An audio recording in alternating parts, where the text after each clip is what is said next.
Okay, we are live. We should be live anyway. Let me double check. Okie dokie. Yeah, I think we're live, guys. I think we're live. Let me just pop that. Okie dokie. Okie dokie. How you guys doing, man? How are you guys doing? Some huge, monumental news the past couple of days. The media has been dominated. Well, if you follow Cartel News, by the capture of Ismail El Mayo Zambada, long-term leader, long-term kingpin within the Sinaloa cartel. He's been in the drug trade since the 1970s without setting foot in a jail cell once. Many people never expected this day to happen.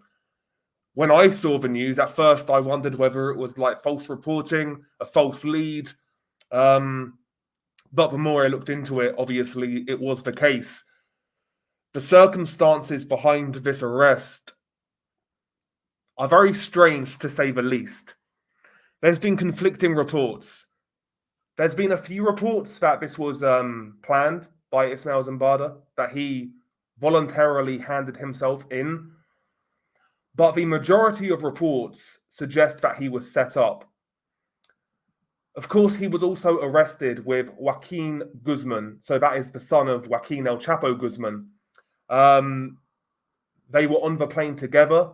Allegedly, this plane left from Sonora, though some reports online indicate that it may have left from Durango. The official story is Ismail Zambada got on the plane because he was under the assumption that the plane was going to go to southern Mexico to check out property, to buy. I heard rumors of like checking out airfields and things like that. But he was under the impression that it was a business meeting. He had no desire to go to El Paso, Texas, where he ended up. But, the plane flew to El Paso, landed, and it was a FBI sting operation. El Chapo's son, Joaquin Guzman, was arrested, as was Ismail Zambada. Now, the news, a lot of reports, including Reuters, including BBC News, Sky News, etc., they are reporting that Joaquin Guzman was part of this setup, that he was fully aware of where the plane was going, and he was involved. So he basically gave himself up to give up Ismail Zambada. What his motivation was behind that, who knows? Also, interestingly, a couple of days before Ismail Zambada got arrested, Ovidio Guzman, his profile vanished on the prison system in the USA. Turns out he was only transferred to another prison. There's so many moving parts here. But the thing we're going to... sorry for not introducing myself, by the way. It's a big story. There's a lot of moving parts here, but the main thing is how this arrest came to be. When you look at it from the outside looking in, it seems like a setup. It seems like a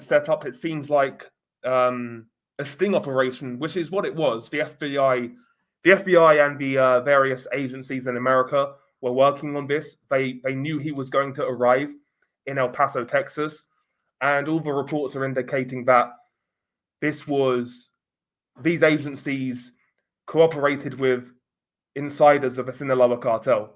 And many people are saying that Joaquin Guzman, El Guero, the son of El Chapo, was involved. Online,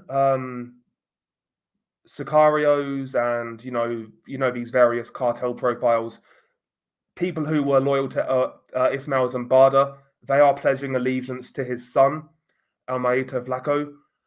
And the worry is from here is that this develops into a big civil war. One thing I don't think will happen, I don't think there's going to be any internal dispute within Ismail Zambada's faction of the Sinaloa cartel, because it doesn't serve their best interests. Right now, Ismail Zambada's faction, his segment of the Sinaloa cartel, they are at war with Cartel Jalisco in Chiapas, in Zacatecas, and Nayarit. They've recently gone into Nayarit, and they are on the offensive. They cannot afford to have internal disputes, they cannot afford to fracture because that puts them at a disadvantage. Right now, they are actually getting the better of Cartel Jalisco in these battles. So they need to hold it together in order to keep fighting those guys in those states. The interesting thing is, it's whether this turns into a war between Los Chapitos, the guy, what's left of them, and Mayo Zambada's son. That's the concern here. That's the concern here. It could get very, very ugly. But yeah, it seems like Ismail Zambada's son is going to take control. In fact, there's been many reports for a long time now that he's been in control basically anyway for the last few years. If you saw Ismail Zambada's mugshot, he does look pretty rough. He looks gaunt. You know, there was reports that in courtroom he came in on a wheelchair. That could be for effect. You know, but yeah, his lawyer's working overtime right now, trying to beat the case. But yeah, his lawyer is basically going along the lines of, well, he was kidnapped. This wasn't lawful. In fact, the lawyer actually stated that Ismail Zambada, this is probably BS, by the way, but he stated that Zambada was kidnapped before he got on the plane. He was handcuffed, a bag was placed over his head, and the only people on that plane, according to the lawyer, was the pilot, Joaquin Guzman, and Ismail Zambada. And he's saying that he was kidnapped. Who knows how true that is? I don't know. But what is the motive? What is the motive for Los Chapitos to give up Ismail Zambada? Well, there's been a lot of pressure on Los Chapitos in recent weeks, well, recent months, recent years, with the fentanyl crisis. The law enforcement, they've had a hard-on for Los Chapitos. A video got captured. Ivan nearly got captured. El Nini was recently captured. There's been so much pressure on Los Chapitos, and maybe this is a peace offering. Also, this coincides with election cycle. You know, it's a good look if you catch a big drug baron on election cycle. It can be used politically. It's very interesting, man. It's very interesting what's going on. What's up, Ganj? Thank you, by the way, Jeff. Big up to Jeff Nadu at the Sit Down. Great podcast, great guy. Check his channel out, by the way. Has some great interviews, great insights into the mafia world. Awesome channel, man. And sorry for not greeting you guys, man. It's a little bit crazy right now. There's so many contrasting reports. That's the problem. There's so many contrasting reports. But I'm going to go through some of your questions, guys. Just to read some comments, just to be polite. You know, I've not done a good job already, so my bad. Apologies. I like the mask. Thank you. Yeah, no. So he got captured on what? Late Thursday night, early Friday morning. Will Cartel de Sinaloa infighting emerge more now? If it does, it's going to be between, obviously, Los Chapitos faction and Ismail Zambada's faction. I don't think there'll be much fracturing within Ismail Zambada's side of the cartel because they can't afford to. They've got a common enemy keeping them together in Cartel Jalisco. So I don't think they can afford to. I think Ismail Zambada's faction is going to be controlled by the son. That's going to be pretty smooth. It's whether Zambada's son declares war on Los Chapitos, essentially. The only breakaway I could possibly see would be El Russo, who controls Los Russos. That was a group that was loyal to Ismail Zambada. They've been operating in and around Sonora for a long time. There was talks in the last year or so that they're drifting apart from Ismail Zambada. But possibly you could see Los Russos go independent. That's the only quote-unquote fracturing I could see transpire from this event. It's definitely worth keeping an eye on Los Russos and El Russo. It's definitely worth keeping an eye on that, because one thing I could see, and I'm not calling this, I'm not saying this will happen, but I wouldn't be surprised if if Los Russos possibly join forces with Los Salazar in Sonora. Los Salazar, of course, have been fighting Los Chapitos. Sonora right now is a bloodbath. So maybe Los Russos join together with Los Cazadores, Los Salazar in Sonora to possibly try to fight Los Chapitos. There's a lot of moving parts here. As for Cartel Jalisco, by the way, Does this embolden them in Zacatecas, in Chiapas? Does it make them more aggressive? Will they try to turn the screw and really put it on Sinaloa? I don't think they will personally, but you'd certainly be thinking they're looking at this with glee, Cartel Jalisco. Off-brand Mexican, what's up, man? But nevertheless, yeah, it's kind of a skin fade mohawk. It's a week old, so it's not that clean. Yeah, they captured El Mayo, man. They captured El Mayo. It's crazy. It's crazy. By the way, Love Wisdom, thank you very much. I'm glad you're talking about this. I think El Mayo was working for the US government and he's ready to retire. This is good news for Cartel Jalisco. Indeed, it could be. It could be. There is that possibility. There is that possibility that Ismael Zambada voluntarily gave himself up. But I don't understand why he was with Joaquin Guzman. Maybe they agreed together. Who knows? Who knows? But it's interesting. It's very interesting.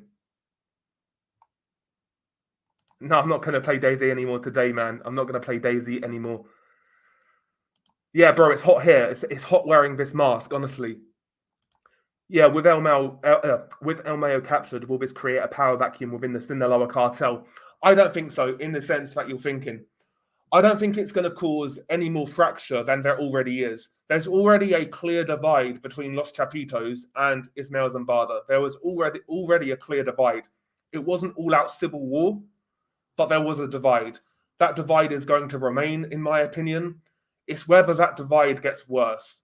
It's whether Mayito Flaco declares war on Los Chapitos. That's what it's going to come down to. Can he afford to, though? Again, they are spending so many resources in Zacatecas, in Chiapas especially, Nayarit, that they're using a lot of resources. Can they stretch themselves to go to war with Los Chapitos? Maybe that will happen down the line. This was a terrible retirement plan. Listen, man, who knows? The thing is, though, the Sinaloa cartel, they've always had this knack of sticking around, man. They've had a lot of arrests, death of key leaders, and they've always remained. This is the biggest one. This is the biggest one, though. I believe the USA knew this whole time his location, and they only acted because all the heat with his screw up with Trump almost getting assassinated. That would be the only thing that would possibly. I think the election cycle definitely has a factor here. It definitely has a factor. Who was the other guy who was caught on election cycle? I forget who it was. But people don't realize how big this is. Like, this is borderline Bin Laden level. I know that sounds crazy. But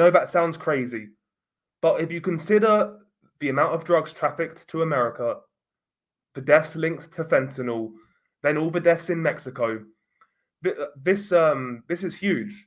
This really is huge. Prawn Cake, thank you very much. Disturbed Reality. Thank you. Yeah, El Guano is also on the loose. So El Guano is the brother of El Chapo. And weirdly enough, he's also had beef with Los Chapitos. He controls his own segment, kind of like the Sinaloa cartel, but he's basically doing his own thing, El Guano. But yeah, he's another player here. I don't think he will really push much, but there's so much to consider here. I actually don't think in the interim, I don't think much will change. All I hope is that there's no war between, Los Chapitos and Ismael Zambada's side, because that's when it will get ugly.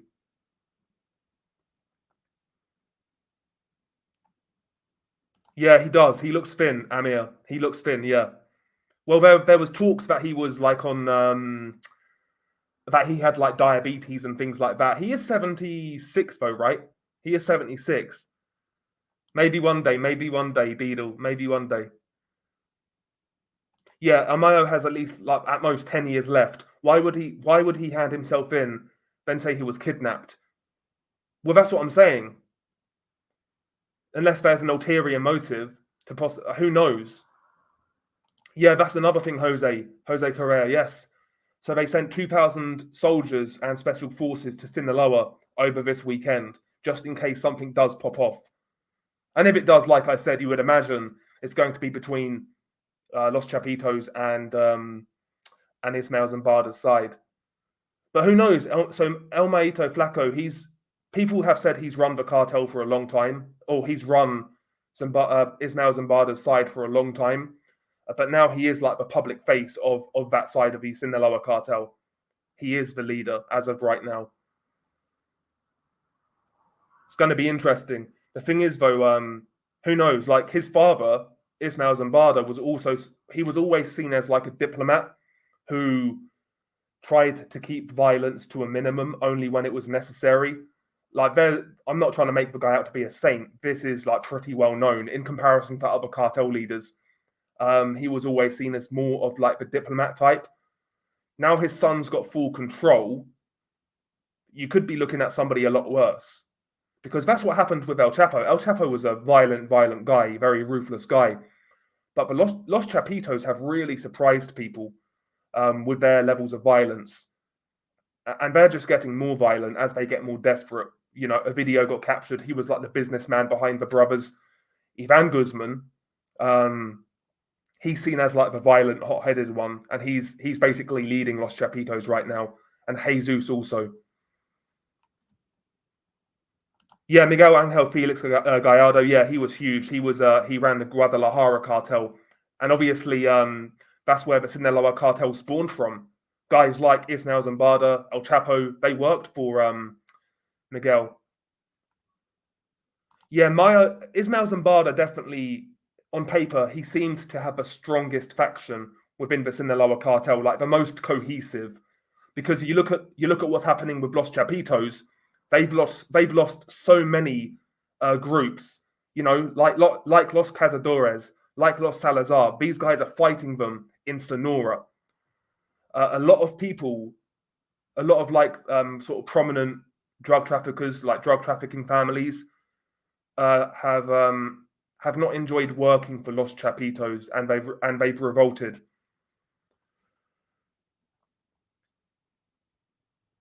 El Sour Cream is still at large, unfortunately. Very funny. What got me into making the type of content that I do now? Well, I always, when it comes to like pure, like quote unquote gore, I grew up with like the Lively Carer and Best Gore and things like that. It was readily available when I was a teenager.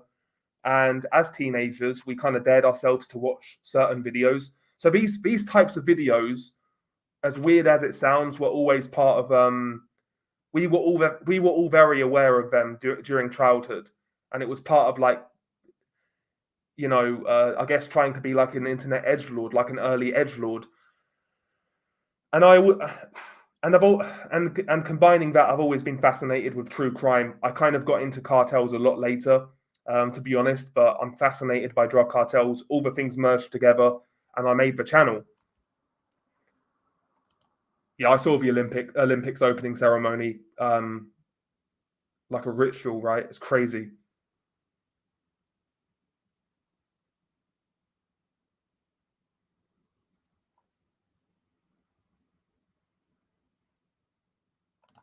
If Mayo starts talking, a lot of people are going down, possibly other cartels. Indeed, and I don't want to jinx it.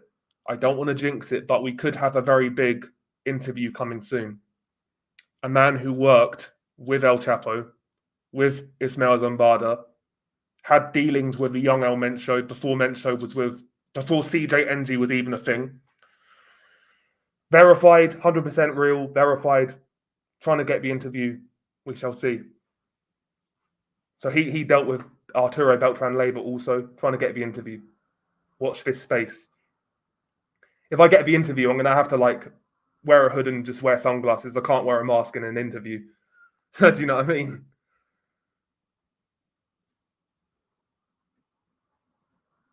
Yeah, so Chapo's brother doesn't like Los Chapitos. They've yeah, I'm not the only one who has an uncle who hates me. Yeah, I know, right? Me too, man. Me too. Is El Mencho next? Who knows?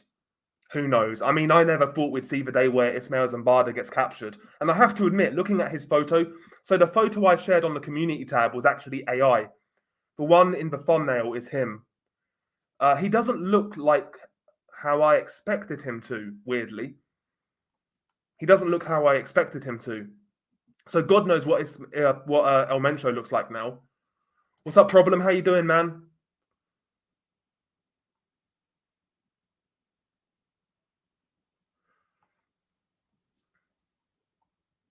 Is this going to affect the Sinaloa cartel in any way? They're not going to cease to exist. They'll continue. It's all of this comes down to me, is whether we see the final divide between Los Chapitos and Mayo Zambada's faction. Because, like I said, Zambada's faction is now seemingly in control of his son, Mayito Flaco, I believe is his alias. I think his real name is Ismael Zambada Sicarios. That's his real name, I'm pretty sure. The son.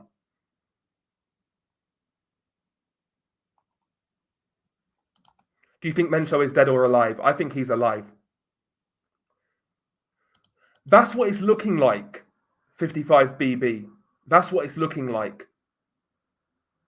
But who knows? Is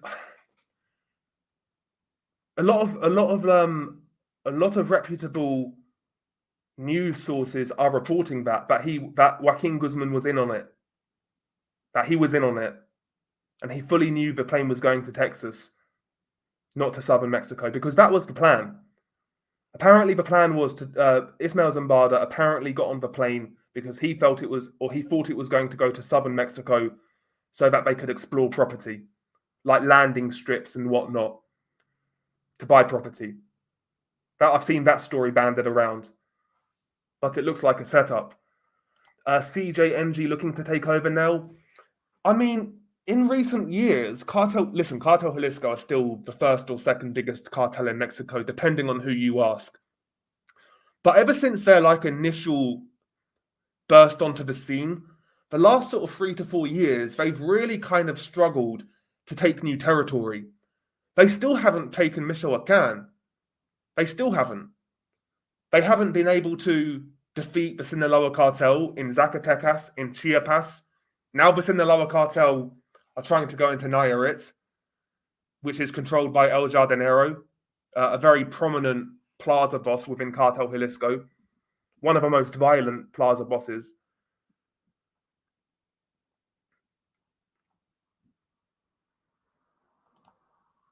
Would I ever live in Mexico and make a documentary style content? Or have you seen too much? No, I would love to. I've got nothing to lose, man. I'd love to. Seems like an adventure. But I don't think it's going to be easy for Cartel Jalisco. I really don't. That's the thing. It's whether the two factions go to war. And if they do go to war, that could definitely help Cartel Jalisco. If the Sinaloa cartel could keep things together, as it is now, maybe there's a slight divide. If they keep it how it is, nothing's going to change. Nothing is going to change. Now, Rafa got caught. He got caught a couple of years ago, right? You would imagine so, right? You'd imagine they'll put him in ADX, keeping him away from El Chapo. I wouldn't say that. It's not a great cut this time. I kind of got the wrong barber. There's one barber in the place that I really like, but he wasn't there. Ask the question, man. Ask it. I think I've seen that video. Is she wearing like pink tracksuit bottoms? What happens if that wasn't really El Mayo and that was really the secret twin brother, Mustard? Jesus. I don't think they will, man. I don't think they will. Unless the Sinaloa cartel completely crumble, they won't. Cartel Jalisco can't get past Carteles Unidos in Michoacan. They're struggling in certain states. People listen. This is how effective, but this is the effectiveness of cartel propaganda. So that's why Cartel Jalisco relies so much on the violent imagery that they portray. It gives people the impression that they are like invincible, that they can't be beat, that they're always going to win these wars. But in reality, nothing could be further from the truth. They're struggling in certain states. They've been struggling in Michoacan for a long time, for a long time. Because yeah, these groups they're fighting are smaller, but they're well organized. They have their fingers like entrenched in the law with corruption. They have like police on their side, etc.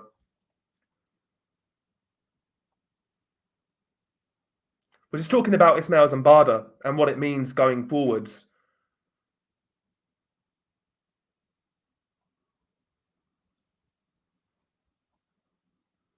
They got the. I did see a few people saying that it was a clone. It wasn't really Mayo, but I don't think that's the case. I don't think that's the case. Yeah, I'd like to get an interview, Ganj, and I think it's possible.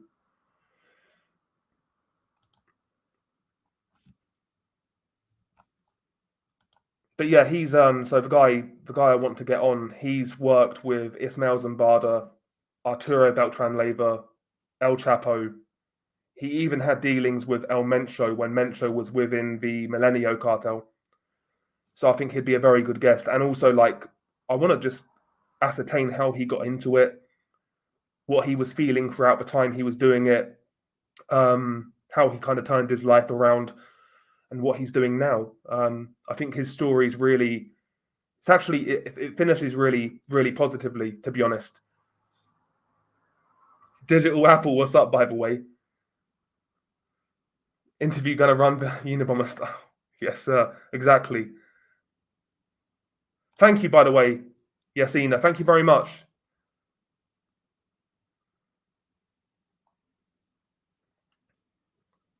Edison Cavani, respect, a great player, by the way, excellent player. I don't think El Mencho will ever get captured. Never listen. I never thought fucking Ismail Zambada would get captured, and here we are. Here we are. And I mean, he's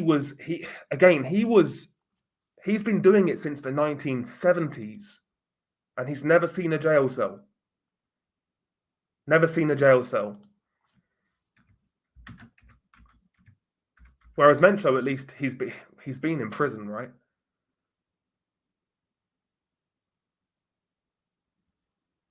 But yeah, as for El Guano, yeah, he's kind of kept a low profile. So he was like the opposite of El Chapo. So he's El Chapo's brother, obviously.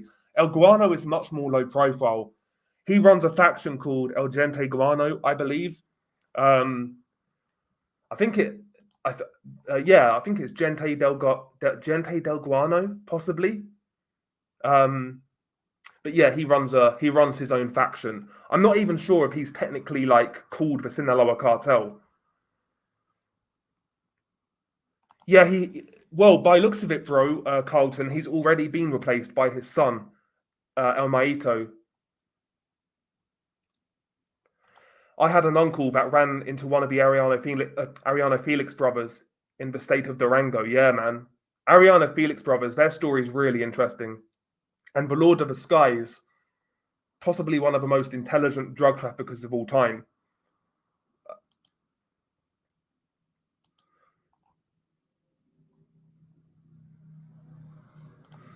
Yeah, what's up, Pawn Cake? Thank you again, by the way. Do you think that US government under a possible Trump administration will resort to possible military action against cartels? Not politics, just curious. I don't think so. I think that is political posturing, to be honest with you. I don't think it will happen, personally. It'll get messy. I don't think it's going to happen. I don't think it's going to happen. Mexico are the United States' biggest trade partners. It's not going to happen, in my opinion. Could be wrong, but I doubt it will happen. Thank you, Illogical. Cheeseburger Man. Here's to a future of splinter groups and more cartel nonsense. Yeah, hopefully it doesn't. Hopefully that doesn't happen. Hopefully that doesn't happen. Hopefully there's no more violence that comes out of this, because many times when this does happen, there's an increase in violence after a high level capo gets captured. That's always the risk here. And hopefully that doesn't happen, just for the people of Sinaloa, for their sake, because that's where I'd imagine the violence will kick off.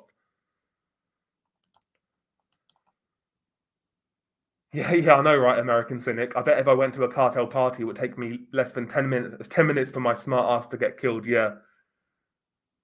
See you later, Yasina. See you later. Have a good one. Yeah, I've been hearing Los Ninis Chapitos are getting decimated here because of the infighting between Mayo's faction and Chapo's sons. If they really gonna go on a full scale war with each other, yeah. Well, that can always happen. That can always happen. How the hell do I keep up with this information? It's weird, right? It's I think what it is, when you're genuinely interested in something, it's easy to remember stuff. It's easy to remember information. It's like I can remember like everything about boxing or football. I'm just interested. I'm genuinely interested in the topic. The mask used to have settings, but I fucking broke the battery pack for it, so I need to get a new one. I might just get a fucking ski mask going forwards. Is Cartel Jalisco the most dangerous cartel? It's hard to say, man, because it's state by state dependent, and it depends on who the plaza boss is. It's very hard to say. It's very hard to say. I'd say they're more. I'd say they have, from what I've read. Again, I'm not on the ground, but from what I've read, they affect more innocent people than like the Sinaloa cartel do. From what I've read.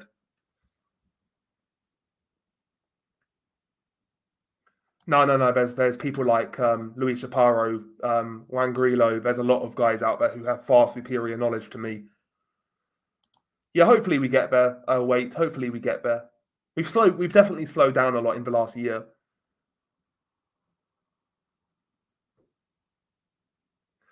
That's another thing. I don't really want to say it, but if this turns into a civil war, there's going to be videos. That's part and parcel of cartel warfare in this day and age. You know, it's kind of weird, right? You would think they would have moved away from the execution videos, because this has been a trend now for like the past. It's been a hardcore trend for the past 15 years, 14, 15 years. Mate, it got popular with the Zeta Golfo war, and it's been popular ever since. Cartel Jalisco gives good haircuts. Yeah, I definitely wouldn't trust a Cartel Jalisco guy to give me a haircut. Okay, I know that video.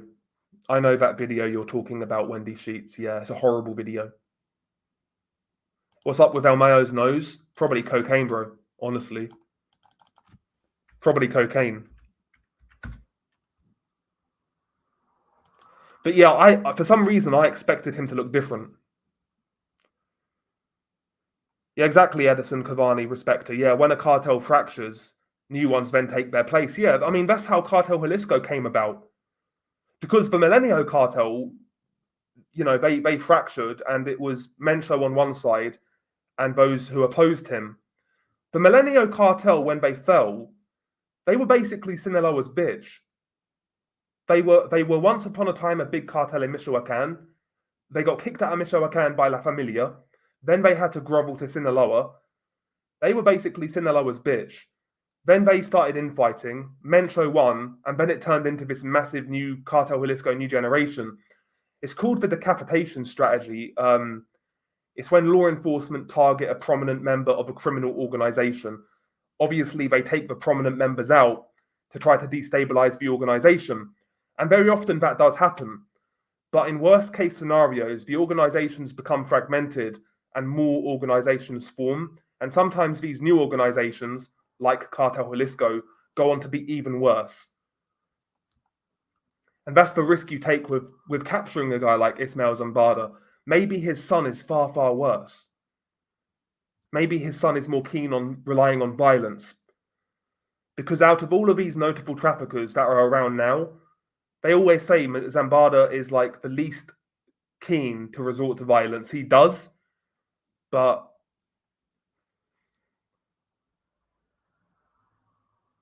They probably don't know, bro. They probably don't know yet, Heidi's homestead. They probably don't know, honestly.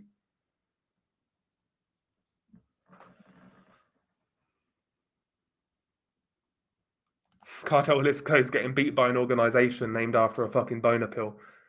Yeah, that's the thing. In Michoacan, there's so many little, smaller cartels that have banded together to fight Cartel Jalisco. There's also rumors, by the way, now that Los Viagras are they're back in bed with Cartel Jalisco. I don't know how true that is, though. I've seen that darted around a few places, but I've never ascertained whether it's true or not.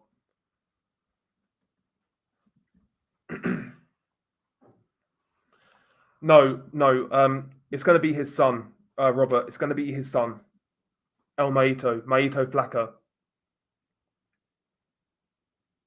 Yeah, 100% money talk, 100%. And also, yeah, so I'm trying to get the interview with the former trafficker, which I'm actually talking to him. I think I mentioned it in a video, trying to get an interview with an active Sicario. I think this guy might be dead. His social media just went quiet, and I saw loads of rumors that he was dead. But then I've seen other rumors that he went to America, so I've got no idea. I've got no idea what's up with that guy. But I reached out to him. Basically, after I reached out to him, he stopped posting. And he had like 40k followers. He was getting a lot of followers, and he was putting some crazy shit up on his Twitter. Like he put a video up of like, I think somebody getting domed in the head. Another video of somebody wrapped in like kitchen wrap and getting beaten with a baseball bat. So I was trying to get an interview with this guy, but he went radio silent. Some rumors online that he's dead, and he's in Michoacan with Carteles Unidos.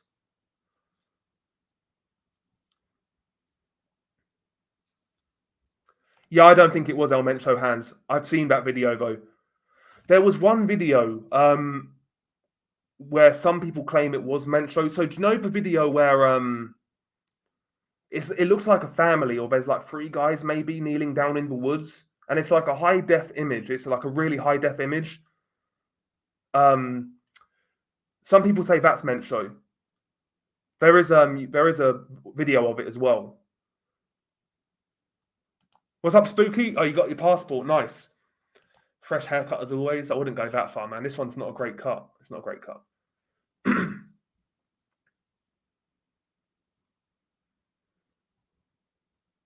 You think Mencho's dead? I don't think it. I don't think he is. How would I feel if Mencho's been dead since 2022, February 2022? If he's dead, he's dead.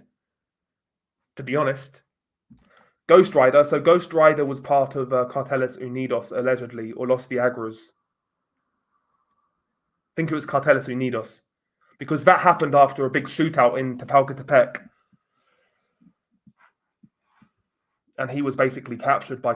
So a big shootout happened. That guy got left behind, and they did that to him. But big up to Illogical again, by the way. Thank you. Cheeseburger Man. Favorite cartel name?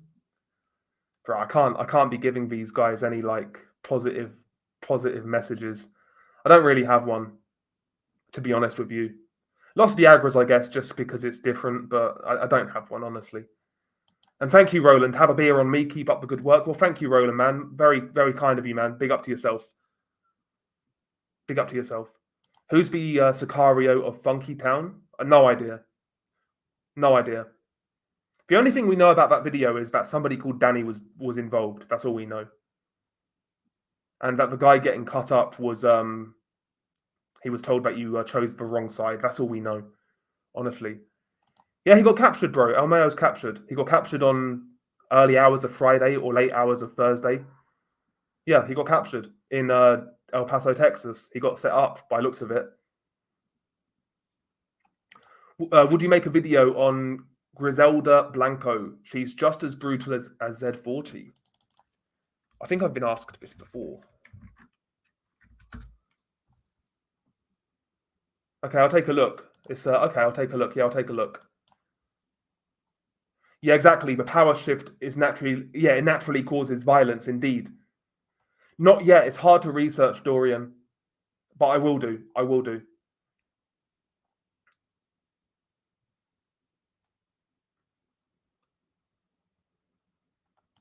Hente. Okay, hente. Yeah, of course it is. Yeah, that's my English tongue getting involved. When I see a G, I say it like, yeah, hente. Yeah,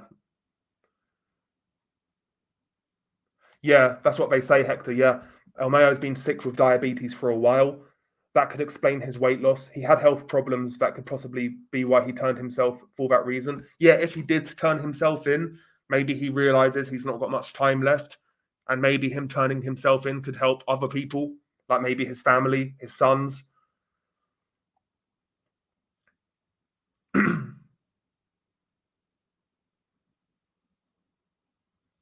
Yes, big up to great fight that was Chisora versus Joyce. Great fight. Yeah, Mayo's going to see. He's never going to see daylight again, bro. He's never going to see daylight again. It'll be interesting though what information they can get out of him and whether this whether this leads to any more further arrests. It's going to be interesting. No, not to my knowledge. Has the Italian mob ever put out any execution videos that you can cover? I don't think they have. There's some gruesome mafia cases, by the way. There's some really gruesome mafia cases, but I don't think they have. Yeah, they'll probably never stop the videos. It draws fear and respect at the same time. Yeah. Try other iconic masks. Yep, such as V for Vendetta, Point Break, The Dark Knight, etc. Should get a Michael Myers one. Should get a Michael Myers or a Jason Voorhees one.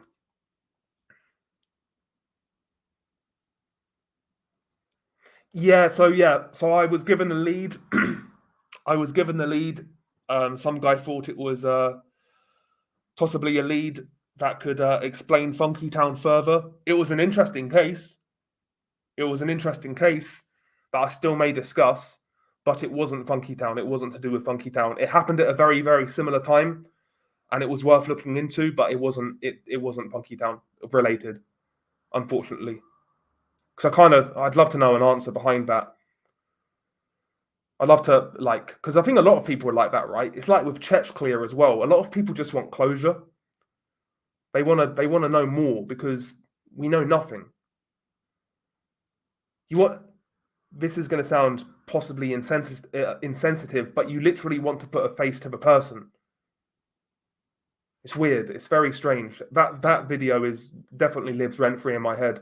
Not that I replay like the video in my mind, but I just want to know why and how and who.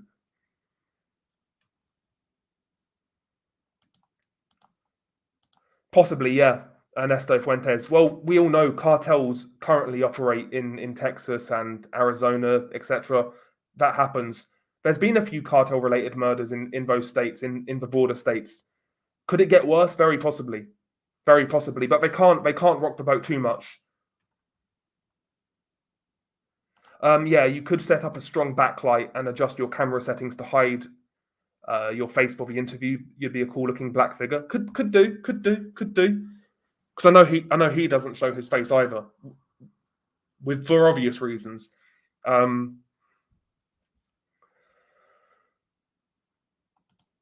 That's a great question. Because yeah, if Ismail Zambada gets transferred to ADX, will Chapo get transferred?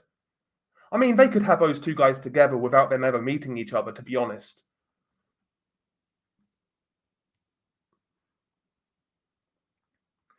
This is that's a great phrase, Franklin. That's a good phrase. These US government trophies don't affect much in Mexico. US government trophies. That's a great way to put it because that's all they are. It's great for PR. It's great for whoever the party is in charge. But like you said, in the grand scheme of things, nothing really changes. The levels of violence in Mexico are going to stay the same or get worse, and the amount of drugs going into the USA will remain the same. That's the reality. Catching these high-ranking capos, all it is a photo op. It doesn't tackle the larger problem at hand in the slightest. In fact, it can even make things worse. I'm not saying you shouldn't go after these guys, but we need to be more proactive in how we deal with this so-called war on drugs because what we're doing right now isn't working.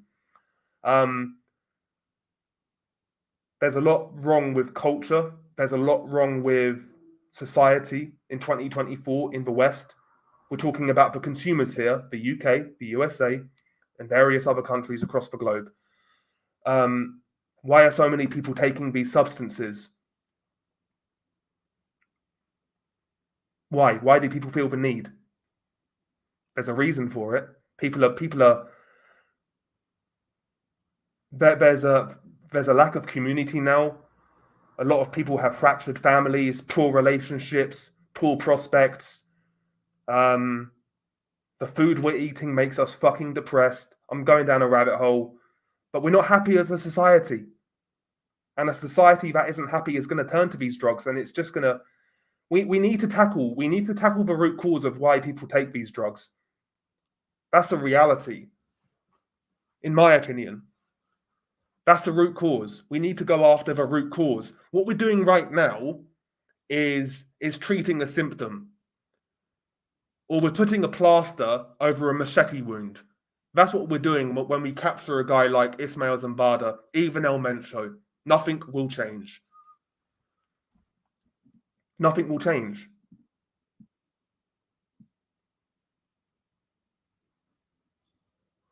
Possibly, yeah. To me, the nose looked like it was just old with plastic surgery. Plastic surgery is definitely a possibility. Drug traffickers have done that before.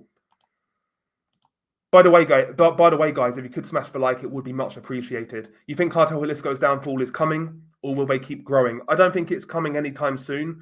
One thing about Cartel Jalisco, they've had a few defectors here and there, but they've kept a relatively tight ship. They've kept it together pretty well. Maybe that could change if El Mencho gets caught. Clara Rosa, good to see you.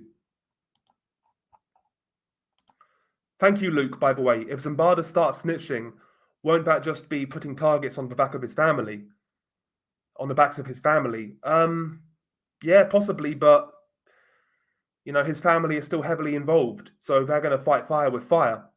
They've got targets on their backs anyway,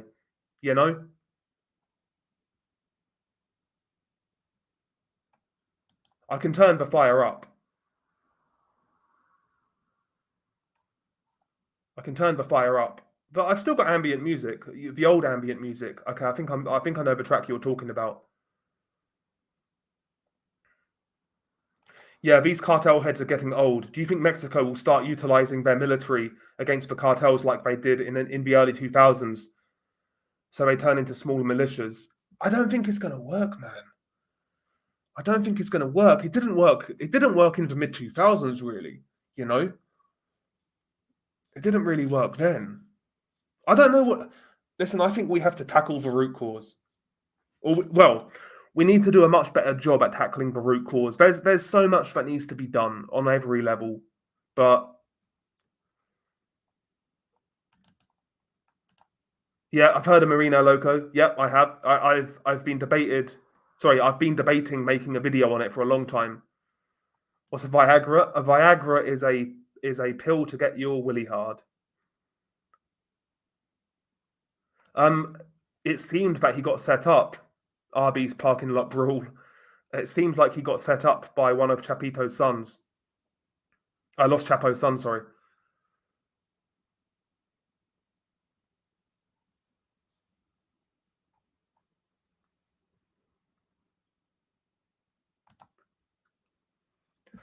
You aren't worried about your safety if you don't get these interviews? No, absolutely not.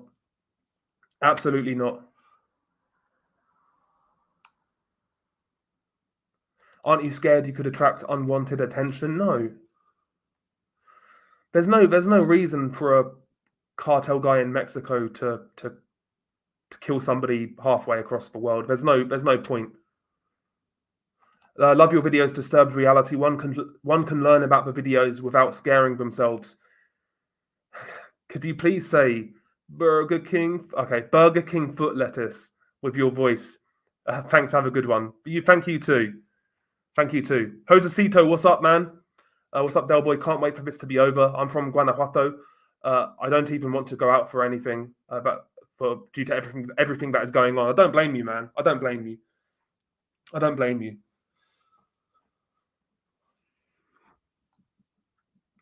Because Guanajuato has been pretty It hasn't been great there, has it, recently? I think Cartel Santa Rosa de Lima have been operating there. Also, Cartel Jalisco.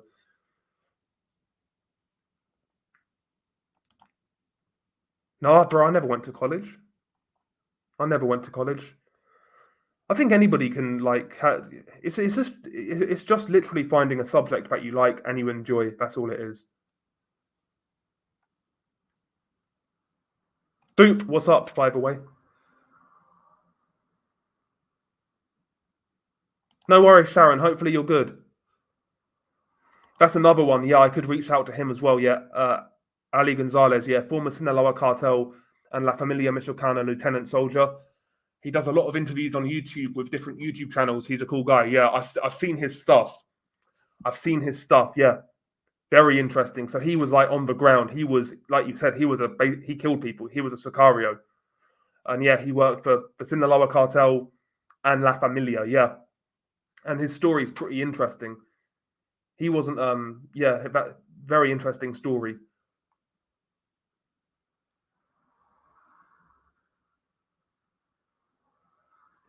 Yeah, yeah, I know, right? Z40, British people. I know, right?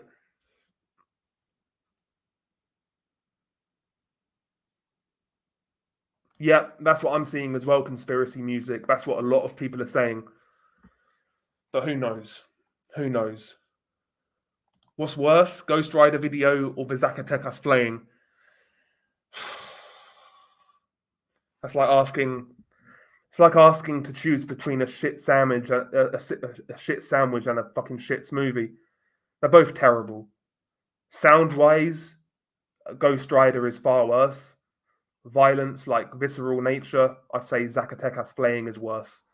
But they're both terrible videos, and I wouldn't recommend that you watch like either. To be honest, no, no, no, no. Turn me on, dead man. No. Will his arrest bring peace to Mexico? No. Yeah, exactly. It just means we get a new leader. Indeed. Triple K Mafia, what's up, by the way? MF Doom Mask, that's a good shout. It's a good shout. Guerrero flaying, in my opinion.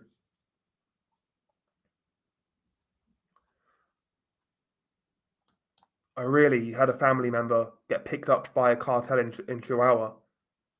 Are they safe, Josecito? Because that's the main thing. Hopefully they're safe, man. Hopefully they're safe. What's up, Crime TV? True Crime Stories. How you doing? A Mayo interview when? It'd be amazing, right? It'd be amazing.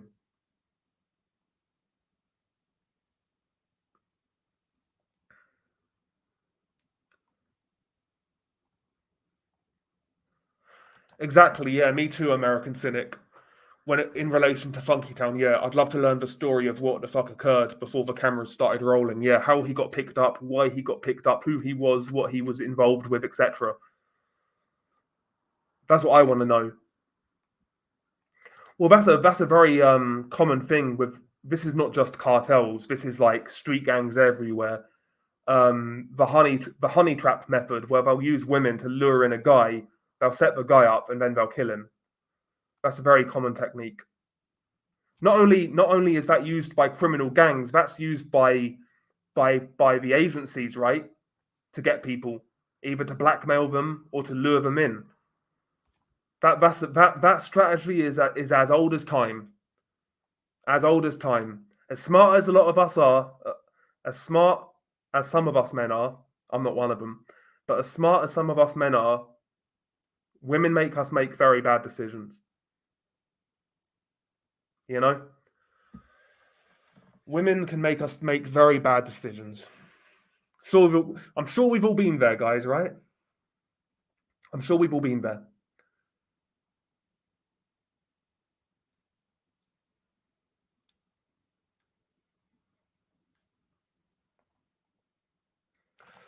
Isn't Knight sorry? Isn't Knights Templars sound cool? Wouldn't it be nice to be a billionaire traveling in a private jet to look at some land to buy? Bruh.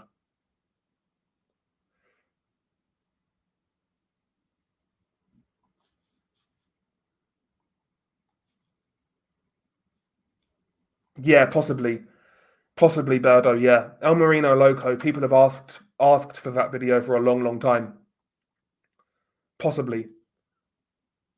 Yeah, I have thought about covering a few videos from the Philippines, but it's not related to the war on drugs, actually. What would happen if El Mencho was declared dead? That's an interesting one. If he is dead, you would imagine, like, if he is dead now, you would imagine that the plaza bosses, so people like El Jardinero, El Double R, people like that, you would think they would know already if he was dead. Um, so yeah, if he was dead, I think something would have happened by now, to be honest. Exactly, the government is the biggest drug dealer of them all, 100%. It always makes me laugh when somebody asks me, what cartel would you like to work for the most? And that is my default answer, the government. Biggest cartel in the world. This looks like a British cartel video. Yeah, listen, many countries buy these drugs: Canada, USA, UK, Australia, other European countries. Salute, Martin. Have a good one, man. Big up to Germany. And thank you again, Luke, for the super chat. But yeah, his family, well, a lot of his family, well, some of his family are in Witsec, right? Like his son, Vincente, because he testified against Chapo. And this is another thing. Los Chapitos have motive to set up El Mayo and give him up. Not only did Vincente, one of El Mayo's other sons, he testified against Chapo at the trial. But not only that, there's always been these rumors that Los Chapitos always resented El Mayo for not trying to help Ovidio when he was captured, both in 2019 when he escaped and in 2023. Because the word is, Ismail Zambada did nothing to help. And that's where a lot, allegedly, how true this is, I don't know. But allegedly, that's where a lot of like the bad blood came from. That's where a lot of the resentment came from, was Ismail Zambada or his lack of help when Ovidio got captured in 2019 and in 2023. 2023, of course, he got arrested for real that time.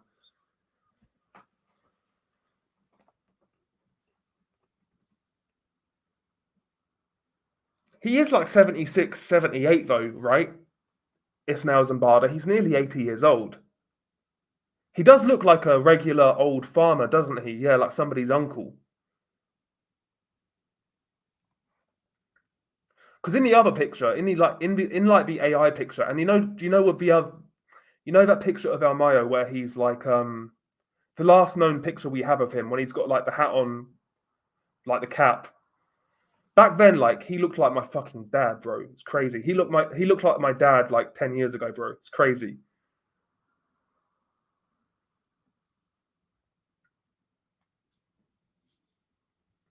Cartel Jalisco will only grow stronger. I mean, it's possible. It's possible. It's possible.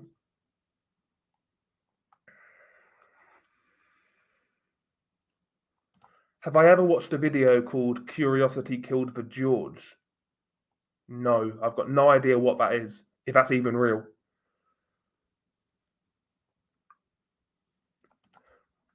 Cartel Jalisco are the worst cartel in Mexico, even worse than the old school Zetas. Well, the old school Zetas right now, they don't hold much.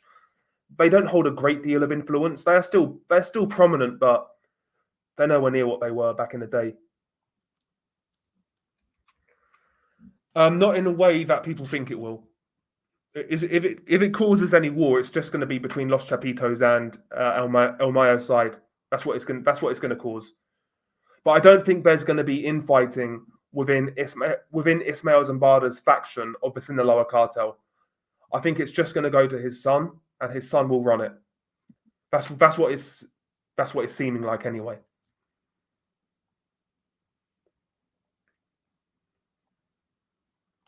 Yeah, Hans. I mean, they've deployed a lot of military in Sinaloa, 2,000 troops, I believe, to try and keep the peace.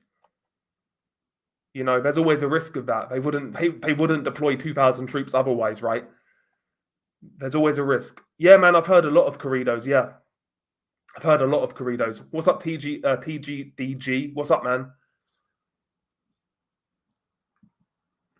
Yeah, I do, JD. Yeah, I do.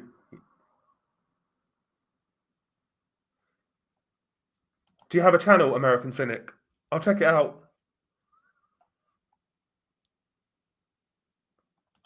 They'll have a trouble. They'll have a job, PJ. Do you think the cartel is going to bomb your house and kill your dog?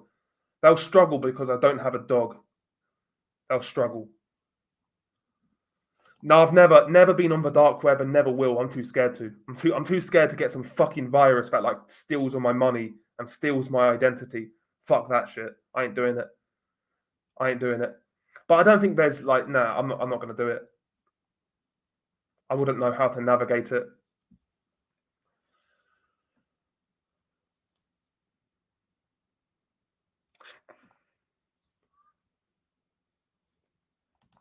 Can you please say, Victor? So okay, Victor, you have 3 weeks to leave. There you go. I always like it when people ask me to say random things. I find it like kind of funny.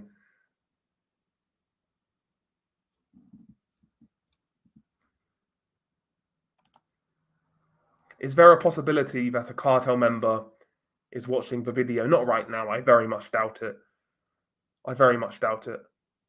No, no, no. I still work full time, Jamie Ward. I work full time. Cartel Jalisco is winning the war in the plazas. The last I heard, he is making moves all around the world. What took Sinaloa Cartel 30 years to achieve, Mencho did it in 5. It's true. It's true in regards to how quickly Mencho gained power. What he did in a short space of time was pretty insane. The only people who could really rival it was the Zetas, but even they were with like the Gulf Cartel for 10 years before they branched out. Yeah, the rise of Cartel Jalisco has been unlike any other in Mexico. It's been like a case in and of itself kind of thing.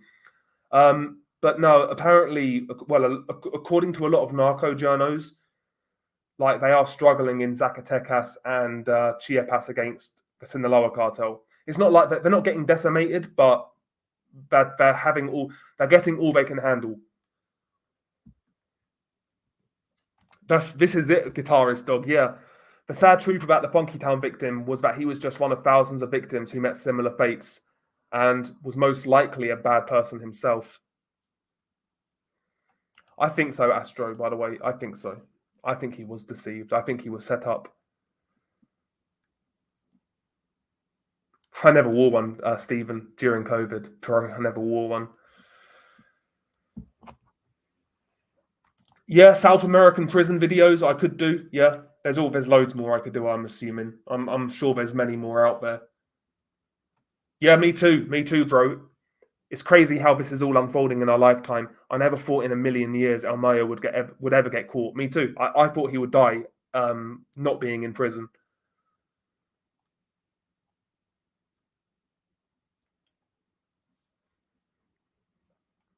Yeah, that's what his lawyer is saying. So his lawyer is saying that before he even got on the plane, he was kidnapped. So he was handcuffed. He was surrounded by armed guys, by military guys, and Joaquin was there, Chapo's son. He's saying he got kidnapped, and that's what his lawyer is saying. His lawyer is saying this was not a lawful arrest. He was kidnapped. Bloody bloody blah. That's what his lawyer is saying.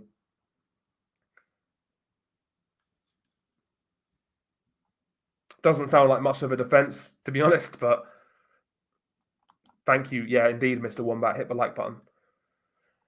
Certain videos do melt Gibson. Certain videos get to me more than others. What's up?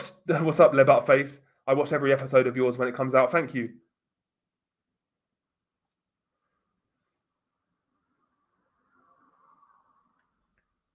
I've not heard from him for a long while, Carnage, because he was he was all over the place for a while, and I've not heard anything recent about him. I've not heard anything recent about him, so who knows?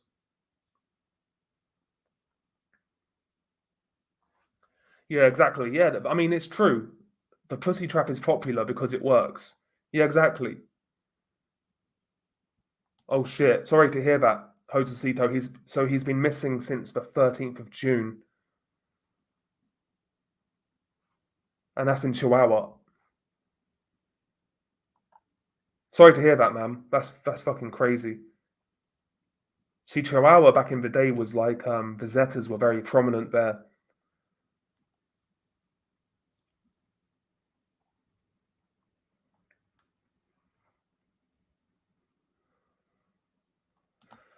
What would happen if El Mencho is dead? Does it cause the decline of CJNG in the future? I mean, like we say, it could result in infighting, but maybe there's already a cohesive plan in place.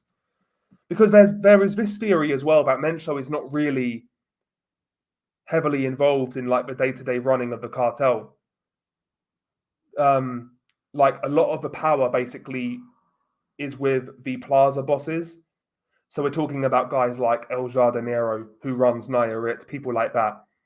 Double R is another guy. Because if you notice, when Mencho's brothers got captured, Antonio, when he got captured, there was no pushback from Cartel Jalisco, zero. When Abraham got caught, he was released, but when Abraham got caught, there was no pushback from Cartel Jalisco. When there was news that LRR got caught, Cartel Jalisco went nuts. So there's been this rumor for a long time that Mencho is almost like a father figure of the cartel, and his name is actually more powerful than he is, kind of thing. How true that is, who the fuck knows? That's just a theory. That's just a theory.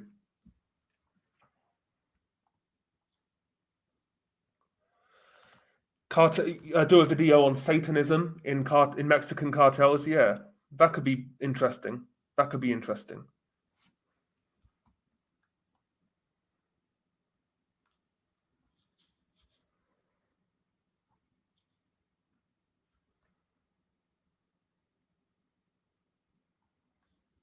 I would say in 2024, in terms of cartel propaganda, like violent cartel propaganda, a lot of it's been coming out of Sonora,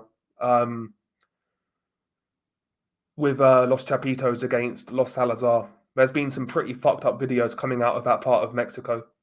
Aside from that, Tabasco's had quite a few videos coming out recently as well with Cartel Jalisco. Thank you, Diego Juarez. Thank you very much.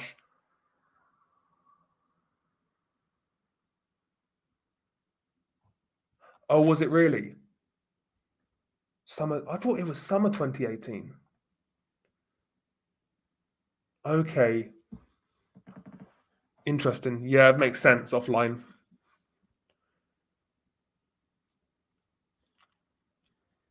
Yeah, yeah.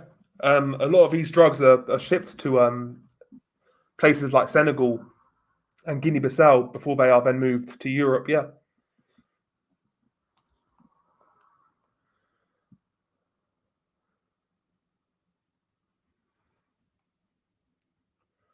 Yeah, I've done a few videos in Haiti, based in Haiti. There's some really bad videos in Haiti. People don't realize like the amount of craziness going on in Haiti. Like there's been so many videos coming out of Haiti for the last sort of 2-3 years or so. It's crazy, and there's so many videos where people get burnt alive. I really struggle with those sort of videos. The burning videos, man. Oh, horrible. I've had a lot of family in cartels. Most have been killed. I've had an uncle who would dispose of bodies and come home to wash his truck off with blood, and his sons and cousins were hitmen. Jesus.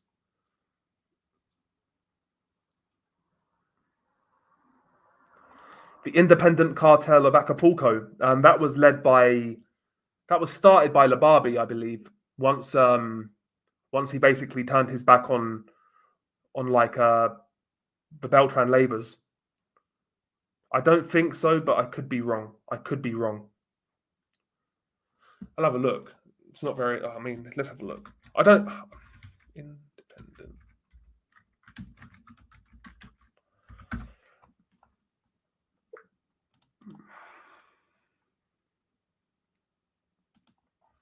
I don't trust Wikipedia, but they say no. They say no.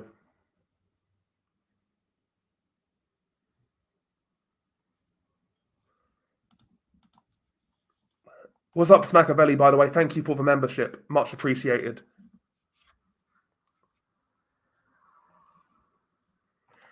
Fucking hell. Jesus Christ. He does a bit, actually. He does a bit. El Mayo looks like Don Alejo. Yeah, he does a little bit. Yeah, El Mayo is 76. They say he's a gold mine for information on the government corruption and who he still has in his pocket. That could be big. That could be bigger than actually taking down other traffickers or people within the cartel. If he has clear, obvious evidence on political corruption in Mexico, that could be huge. That could be huge. Weirdly, we talk about corruption all the time here with cartels, but I never thought of that aspect. That could be huge.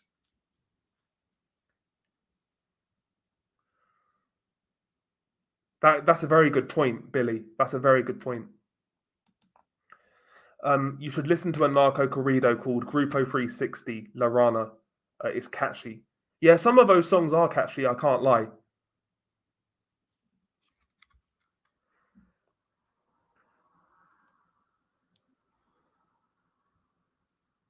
Yeah, Chiapas is getting bad. So Chiapas historically has always been a pretty safe state. There's a big indigenous population in Chiapas. And yeah, it's never really been a cartel hotbed until the last sort of few years. One of the reasons it's become such a hotbed is because it borders Guatemala. So it's important for trafficking people who are coming into Mexico to get to America. They very often go through Guatemala and through Chiapas. So the cartels who control that border have a big say on people trafficking. Because, bro, the trafficking of people, man, billions and billions of dollars we're talking here. Billions and billions of dollars. Plus, if you control that Guatemala border, you also control the drugs coming into Mexico, which again are then trafficked further. So the Guatemala border, so we're talking about Tabasco and Chiapas, those two states in recent years have become increasingly important, and the violence in both states has been increasing. And we've spoken about Chiapas, we've spoken about Tabasco quite a lot, I feel like, in the last couple of years.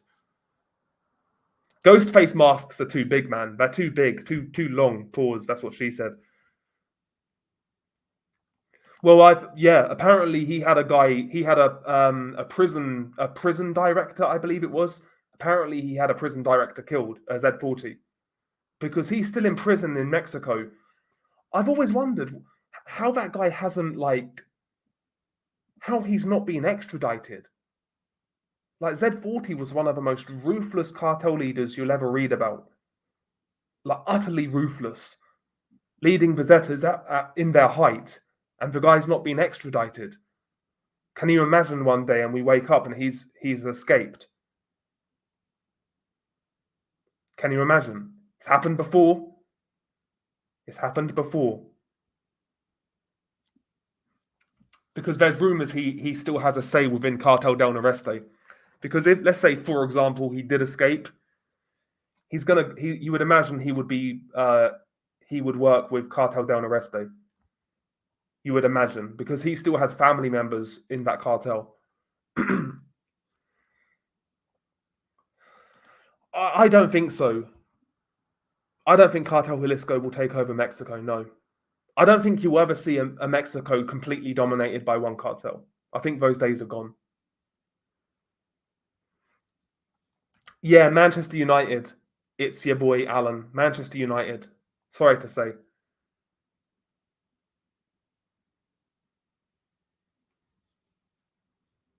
Fucking that Sicario haircut. Yeah, bro, that's correct. You're kind of correct, man. A lot of the craziest videos come from Brazil. The difference is we don't have as many, like, we don't have much backstories on a lot of cases that come from Brazil, unfortunately. Yeah, there's been reports of Zetas killing babies. Yeah, Z40 in particular. What's up, Mayor? By the way, how you doing? Nice to see you. Nice to see you. Way too easy. Chaos, way too easy, bro. You can find it on Twitter now, like gore and shit, bro. There's literally accounts like they're not like super gory videos, but there's accounts that literally show people dying in accidents and things like that. You can find a lot of these videos on Twitter.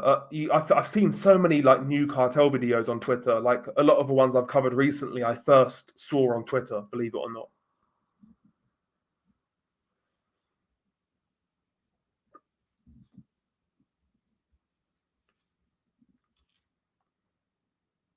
Yeah, imagine being the lawyer to El Mayo. Yeah, bro, he'd be getting paid a lot of money though. He'll be getting paid a lot of money, you would imagine. But yeah, his lawyer, the initial story he's come out with, or the initial defense he's come out with, is that Ismail Zambada was kidnapped. It wasn't lawful. He was forced. He was handcuffed.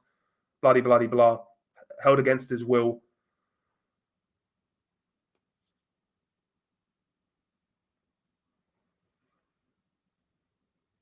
What's up, DeLuna?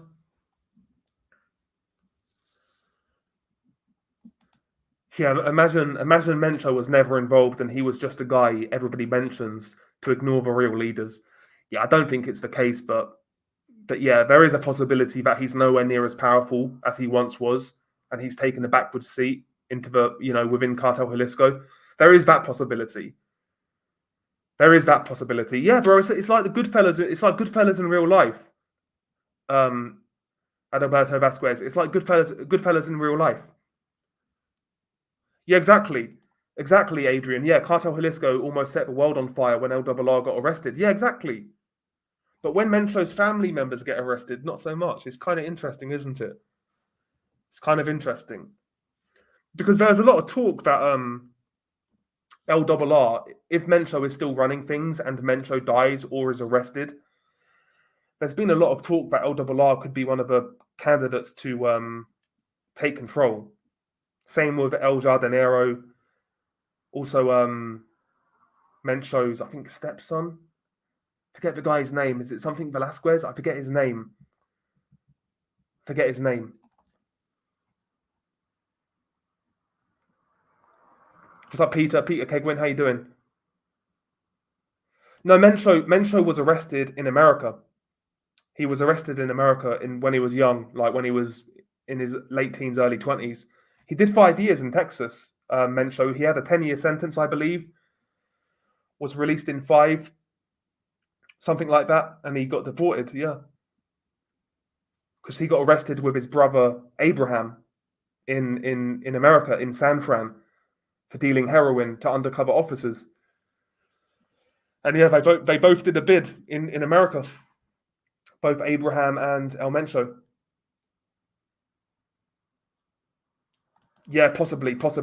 Adolfo Constanzo, yeah. He was the Cuban drug trafficker who worked in Mexico. Yeah, he did all that kind of like not Santa Muerte, it was what was it called? It was like almost like a Caribbean type of sort of witchcraft kind of thing.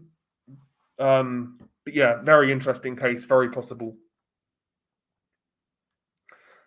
Mayo probably changed Joaquin's diaper growing up. Bro, you wouldn't be surprised.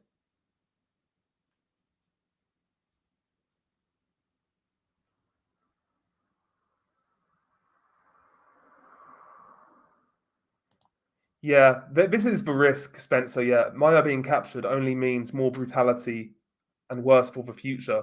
Mayo hit a huge ban on a lot of things. That now doesn't matter since the younger ones are taking position. We'll see. We'll see. What's up, by the way, Bender Bending Rodriguez? How you doing?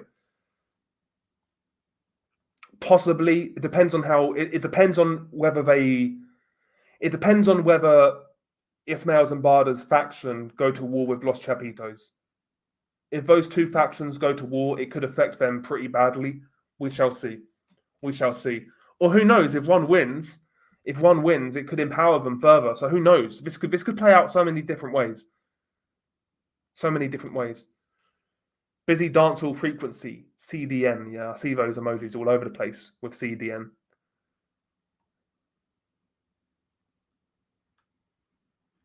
Yeah, I know, man. There's cannibalism videos coming out of Haiti. It's crazy. Okay, there we go. Grillo Nautas to a Mexican news YouTube channel just confirmed that Mayo was kidnapped. Interesting. Interesting. That's what his lawyer's saying anyway, so it could be bullshit. Could be bullshit. Oh, you was in Haiti last month. Okay. Well, yeah, so Osiel Cardenas, he's scheduled for release next month, I believe. So he's in prison in America. He's scheduled for release next month.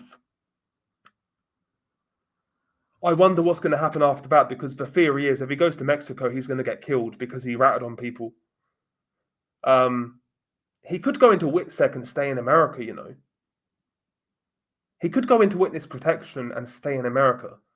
Or, however, you could see a scenario, yeah, he's done his time in America. He could then get tried in Mexico. He could still get tried in Mexico, Osiel Cardenas.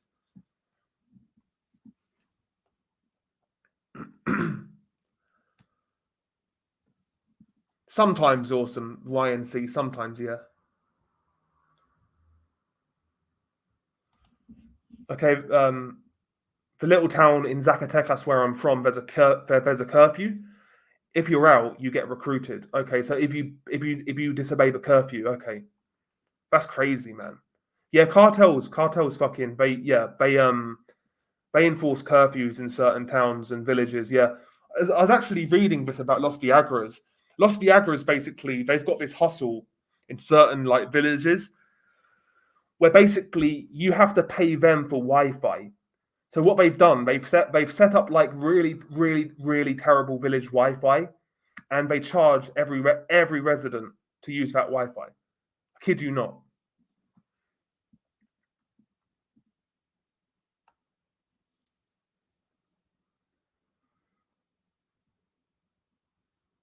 Bianca Devin's case, I'll definitely cover. Guitarist Dog. I've never heard of the Bianca Brust one though. Okay, let me favorite that.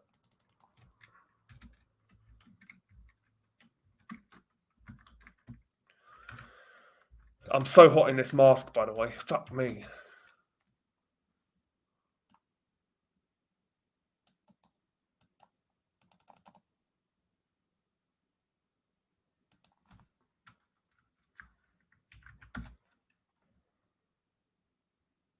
Okay, I'll check him out.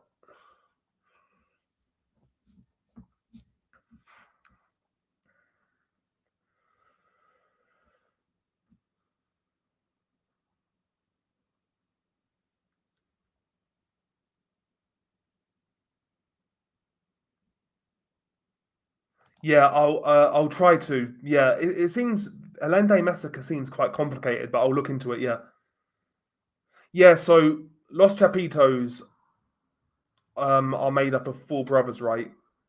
Ivan Guzman, Ovidio Guzman, Jesus Guzman, and Joaquin Guzman. Joaquin and Ovidio are now Dunzo, leaving only Ivan and Jesus. There's more information on Ivan. I'm not sure how involved Jesus is, but they've always said that Ivan is like the more or the most violent one, kind of thing. Whereas Ovidio was more of like the business guy, the brains kind of thing. So he was like looking into ways of like getting into legal weed and things like that.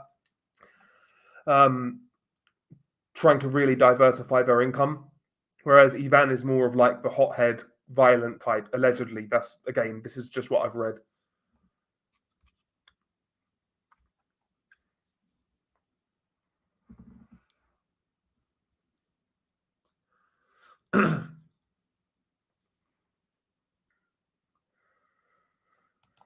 I would do a video on Bud Dwyer as well.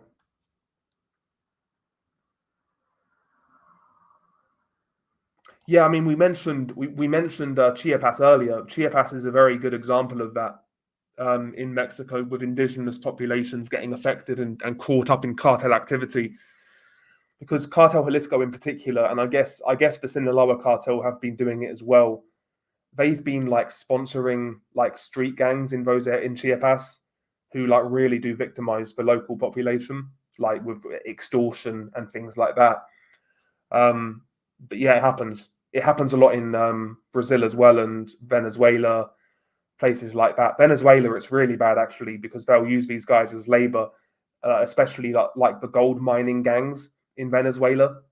They'll use like indigenous population to basically use almost as slaves to mine the gold. But yeah, that happens a lot with cartels across Latin America. Happens a lot.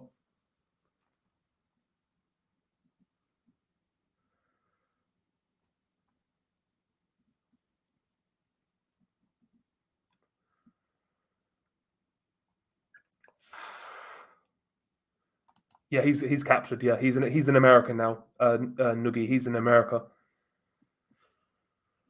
Whew, it's hot. Fuck me, it's hot. This mask does me no favors, man. It's so hot. Aren't they all connected in some way to the CIA? You need to pay some type of tax to bring it in. Iran Contra, Freeway Rick, etc. Yeah, bro, there's definitely links, man. We all know, 100%, 100%. These guys, to a certain degree, are allowed to operate. That's without doubt, without doubt. Yeah, Mexico mainly, but even Brazil as well.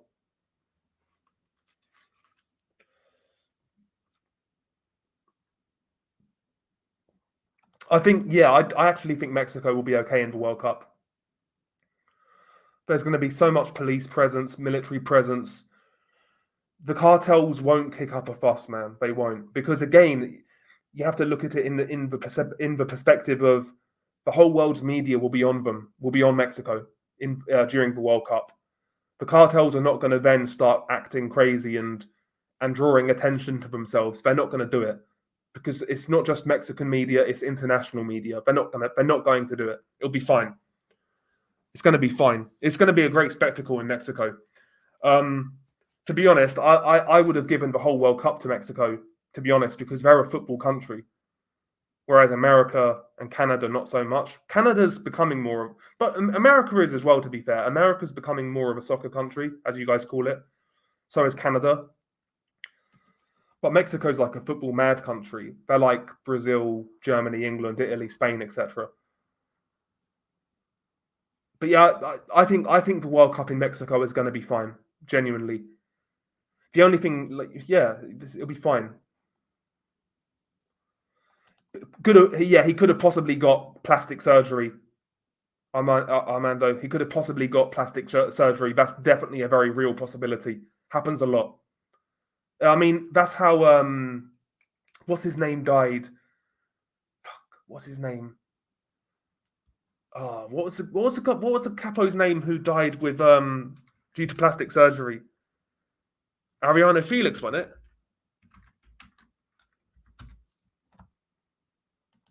Was it Ariana Felix? No, who was it?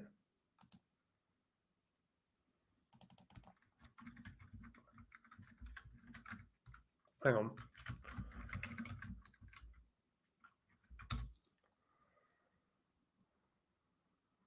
Correa Fuentes.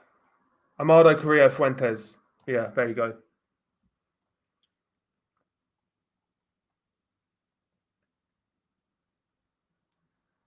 A lot of Mencho's family also reside here in the Central Valley of California. Yeah. One of his other brothers, I think one of his other brothers may still live in America, possibly, because apparently not all of his brothers are involved in the cartel. Um,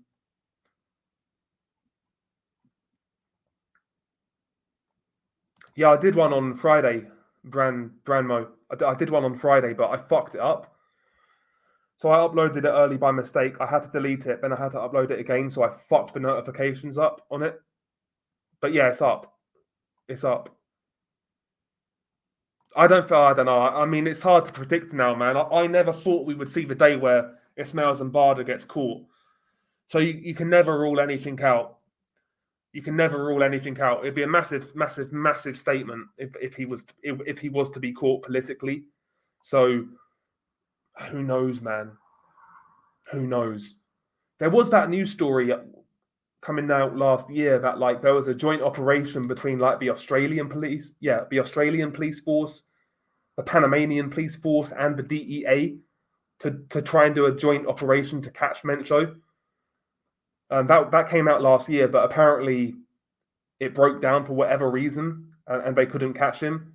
But he's all the leads indicate that he is still alive, that he's not dead.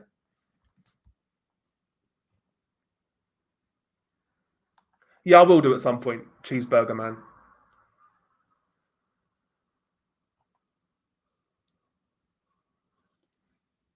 Okay, fish trap.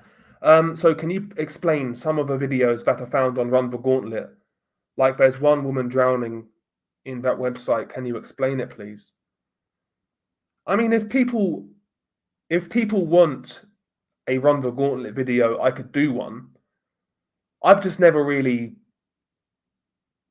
It's never really been on my mind to cover because it's probably going to entail videos that I've covered before. I don't mind doing it in like a roundup video, like cartel videos, like worst of like Los Zetas, whatever. But I don't. Yeah, we'll see. We'll see.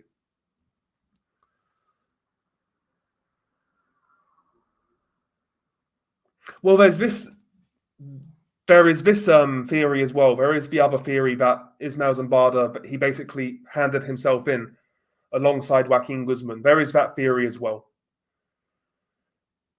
There is that theory as well, which could be true. Which could be true.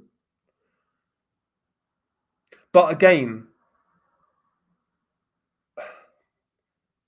so if that was true, he wouldn't want to admit that, right? He would want to come up with a story to save face. One story that doesn't make sense is that he was set up by Los Chapitos. It doesn't make sense. Because if they was both in agreement that they was going to hand themselves in, they wouldn't allow that story to come out. That he was set up. It would never come out if it was a joint thing where both Joaquin Guzman and Ismail Zambada voluntarily gave themselves up. We wouldn't be hearing these stories of betrayal, surely. Because in giving themselves up, you would think they would make that very clear. There is no betrayal to the agencies. You know, because it'd be pretty bad. I guess police work, right? If they allowed that story to get out, knowing it could cause violence. If they handed themselves in, they can't then allow the narrative to run that Ismail Zambada got set up by Los Chapitos because that could cause a lot of violence. Does that make sense? So him handing himself in, it's possible, but I don't think it's true. Do I have Latin roots? No. No, I've got some Polish roots. But big up again for Sherman for the super chat, much appreciated. By the way, thank you very much. But yeah, you're right. They're all connected to it in some degree to law enforcement. Obviously, like whether it be in Mexico, or in America, etc., or on border, they're all connected. Whether it be on a local level or a higher level. Yeah. So do you think Mayito Flaco will get everybody behind him, everybody in his faction? I think so, yeah, because it suits their interest. Because right now they have a unifying factor, which is Cartel Jalisco. They're fighting Cartel Jalisco, like I said, in Zacatecas, in Chiapas, and now it looks like Nayarit. So they need to stay together. They need to stay together to make that war more winnable. So like Grupo Flechas, they're fighting Cartel Jalisco, etc. They'll stay together, I think. I think they'll stay together. It makes no sense to now split up. Maybe in the future it could happen, but not right now. Well, that's a conspiracy theory, right? That Heriberto Lescano is not actually dead, but there's a picture of his body and it looks like him, to be honest.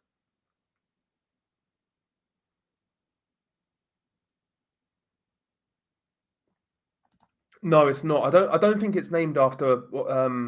I think it's named after. So Los Salazar. I swear it's named after somebody else. Could be wrong. Could be wrong. I'd need to research again. But they were definitely linked with Los Chapitos for a while. What was your first thoughts when El Mayo was captured?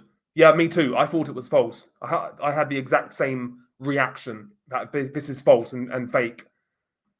Yep, that was my reaction as well. Taylor Coat, thank you by the way. Seems like somebody got a good payday, and Mayo's location was given up strategically. If he was in Mexico's hands, there might be another terror campaign against civilians, like what happened with Chapo Jr. Yeah, exactly, Taylor. Yeah, there's that as well, man. Let's not forget there was I think it was a $15 million bounty for information leading to his capture. There's that as well. There's 15 million reasons to try and give this guy up.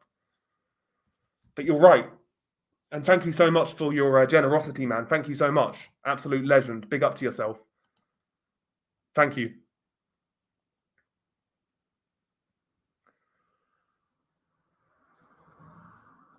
Yeah, Luis Garcia. Yeah. So yeah, the Brazilian military dictatorship.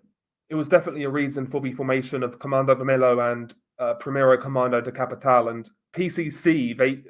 They well, both CV and PCC formed in prisons, and PCC in particular started as like almost like a prisoner's a prisoner's revolt, and prisoners banding together to kind of try to form some sort of group to fight for their human rights in prison. And then they kind of went from there and turned into a massive fucking cartel or gang or faction. But yeah, they both originated in prison, kind of with political ideologies, which is very often the case in South America with criminal gangs. Very often they start with political ideologies, um, and eventually they'll drift away from those and just become full-fledged criminal organizations. We saw that with PCC and also CV as well. Amado, yeah, Amado Correa Fuentes, yeah, Lord of the Skies. I don't know how I forgot we was talking about him earlier.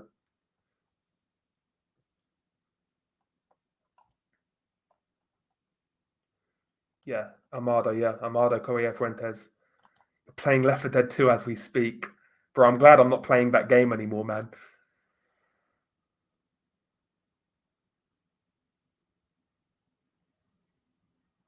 Yeah, no, I go on El Blog del Narco quite a lot, yeah.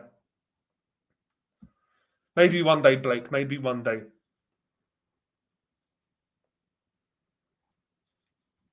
If it's true, then I think it will happen. Alexander, if it's true, I think it will happen. The infighting, yeah. Although sometimes, sometimes things don't work out the way you expect them to, you know?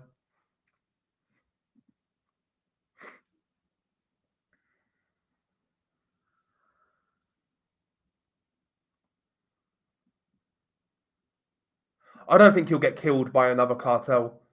It's very rare. It's very rare these top guys get killed by rival cartels. They're usually either arrested or killed by police, to be honest.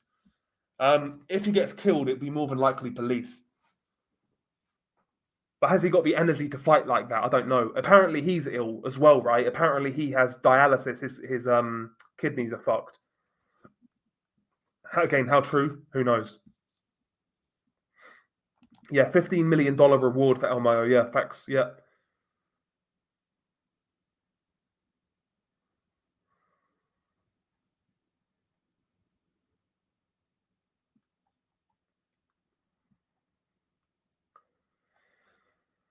Where is El Russo? El Russo and Los Russos, they've been in Sonora, right? I believe.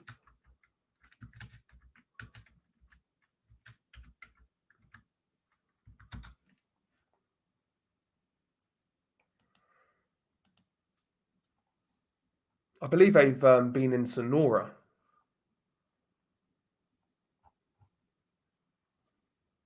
and Baja California mainly. I believe actually, possibly Baja California. But yeah, that's one group. If any group splits, if any group does split, and it may be them, Los Russos, by the way, because Los Russos are not involved in Sinaloa's fight with Cartel Jalisco. Despite them working under Ismael Zambada, they're not fighting with Cartel Jalisco. They've been actually having squabbles with Los Chapitos, factions of Los Chapitos. I was saying this earlier. I was kind of speculating that maybe Los Russos are the most likely to split, and then they could possibly join forces with Los Cazadores and Los Salazar in Sonora to fight Los Chapitos. That wouldn't surprise me. I'm not saying that's going to happen, but that wouldn't surprise me at all. That wouldn't surprise me at all. Taylor, big up to you. Sorry, thank you, Taylor, man. Very kind. I think there may be infighting for the El Jefe title, but flow of drugs to the US won't be affected. Too much money to be made. I mean, look what happens with look at what happened when it was El Chapo. Nothing changed. It was business as usual. Because let's not forget, it's not just these cartel guys making money. You know, there's other people making money as well. There's other people making money as well. It's not just these cartel guys, these big capos and whatnot, these plaza bosses. There's other people making money as well. Making a lot of money, even if it's not directly. So you're right. You're absolutely right. And thank you again for the contribution, Taylor. Much appreciated.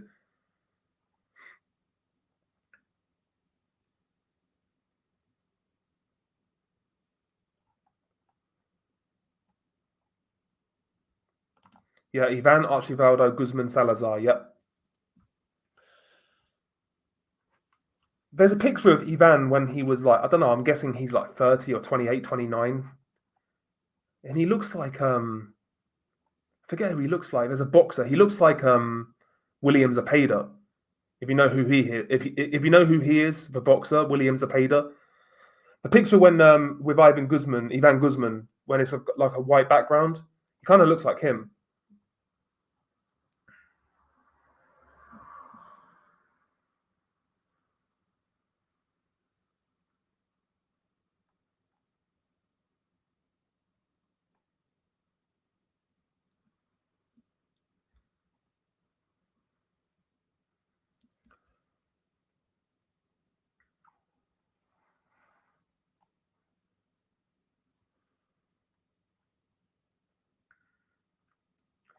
I'm not sure. I'm not sure though. Like the whole I don't know whether it would work.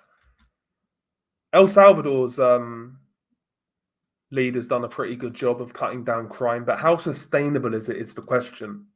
He's done a great job. Like crime is so down, but I do wonder how sustainable it is, to be honest.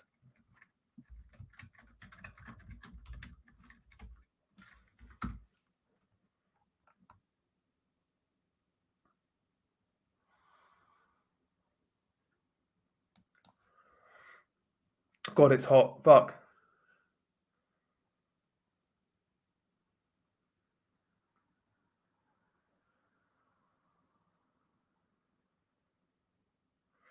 Yeah, it is mad hot. It is mad hot. Mad hot.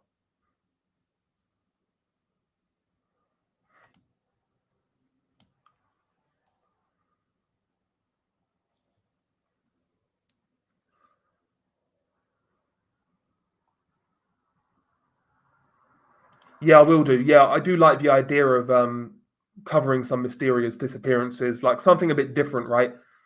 Yeah, I may cover. I may cover some. I may cover some. That's what I'm thinking as well. In regards to Cartel Jalisco, is it going to make them push the envelope a little bit? Is it going to make them fight a little bit harder in Zacatecas and Chiapas? That's what I wonder, because they're fighting Ismael Zambada's faction. So that's a good point. That's definitely something to consider. It's definitely something to look out for. I think Cartel Jalisco are going to play it safe. To be honest, I think they've learned their lesson, Cartel Jalisco, because in the mid 2010s, like law enforcement, this is when Cartel Jalisco were literally challenging the government. They were firing fucking rockets at helicopters, killing police. Cartel Jalisco in the mid 2010s were causing a ruckus. And the government really had a hard on to get El Mencho. But what happened was they had kind of a break in 2015. Yeah, 2015. So that was when El Chapo escaped. That actually took the attention away from El Mencho a little bit in terms of like media attention and in terms of government attention. During that 2015 period, this is, again, I've read this online. A lot of people say there was like a strategic change within CJNG to the point to where they wasn't so brazen against government and police like they were previously, kind of thing. But I think they'll follow through with that. I think they'll just play the long game and see what happens. Basically, they'll try and hold their territory, what they do have, maybe consolidate a little bit.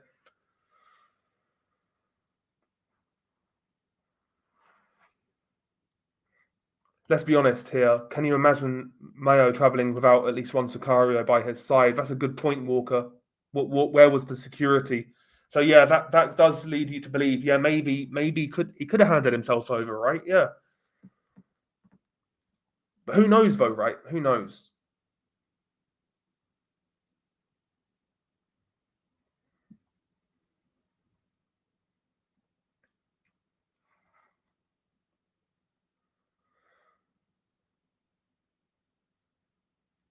Well, Tijuana's always been violent, right? Tijuana's always been violent. But yeah, but I've heard a lot more about Cartel Jalisco being there. It doesn't sound like they're making a lot of noise right now, from what I've been reading, but it could happen. It could happen. Oh yeah, without doubt, man. Maybe El Mayo kind of outlived his usefulness. So who knows? Will El Mustard or El Ketchup take over El Mayo's cartel group? 101 minutes, 147 minutes. Sorry, 1 hour and 47. Idiot. Yeah, ignore me.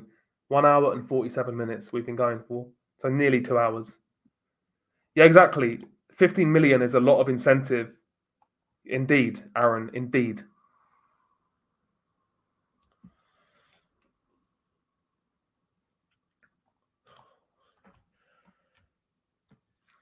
Sorry, guys, I need a quick drink of water. Oh, that is so good. I'm going to roll a cigarette as well, if that's okay with you guys. Yeah, I smoke. I'm a dirty smoker, by the way, so apologies. If you guys don't know, I'm a dirty smoker. My face is literally sweating from this mask, by the way. I'll put the camera back on in a minute. Okay, you know who William Zepeda is. But yeah, if you've seen William Zepeda, he looks like Ivan Guzman. Ivan Guzman, sorry. He kind of looks like him to me anyway.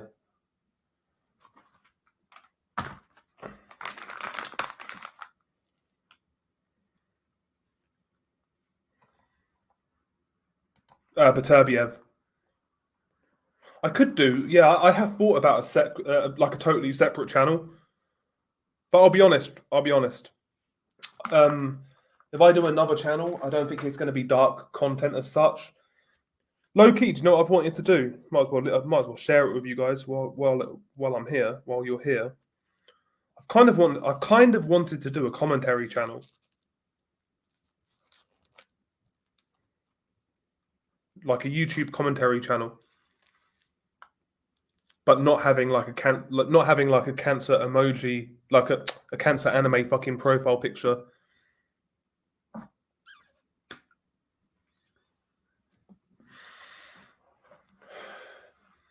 Yeah, I have. Yeah, there's a lot of videos of those guys. Yeah, so the Black Axe Gang, yeah, in Nigeria. They've got a really interesting backstory as well, Alexander. And I may do a video on them. I've not researched Ecuador since it all kicked off with what's his face escaping.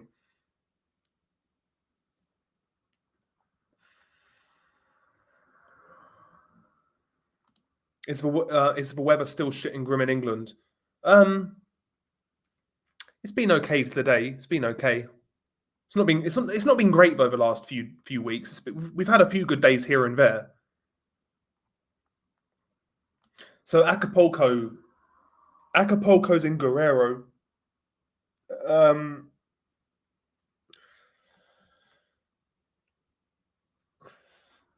so you'd be looking at gangs like Guerrero's Unidos, Cartel Jalisco, I believe, have some presence in Acapulco.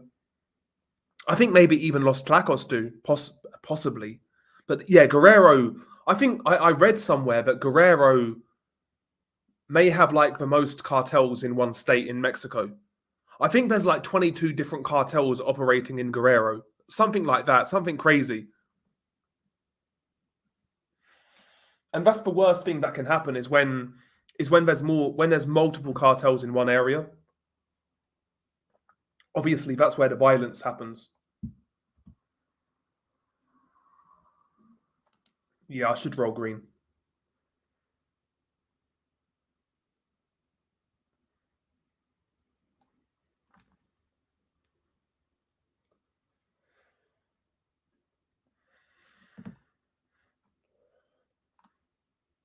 Maybe Alfie. React content. I really feel like so I've tried React content on Twitch, and I always feel like I'm going to get banned because I'll say something. I feel like I've skirted the line a few times. To be honest with you, what cartel am I scared of? I mean, none right now because I'm in England, but I think I'd be. So let's say I was in the presence of cartel members in Mexico. I actually think I'd be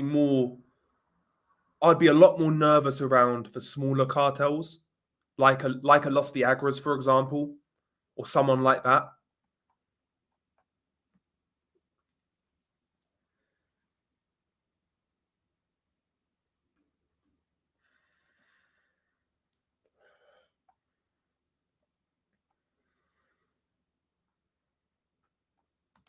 Fanta soda, yeah. Orange is my favorite. Orange is my favorite by far, and then maybe strawberry. There was a bust last week here in Melbourne where meth and money were found buried in a suburban backyard, traced back to the Sinaloa cartel. Well, I mean, the Australian police were working on they were working with the DEA and the Panamanian police to get Almencho, Aaron. So that doesn't surprise me. I think it was Los Queenies, so they were instrumental in the rise of Cartel Jalisco. They had a lot of connects in Australia and in Europe. That's how they made a lot of money. Los Queenies were because like all like they made a lot of money shipping to Europe because like the American market was taken up by other cartels. In the early days, Los Queenies they were shipping drugs to Europe.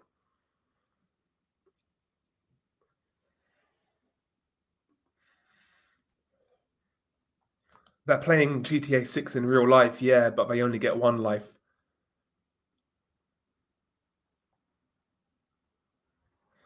Is El Mayo the guy who killed all the policemen after he was captured and arrested in that one video? I think you're thinking of Ovidio Guzman, right?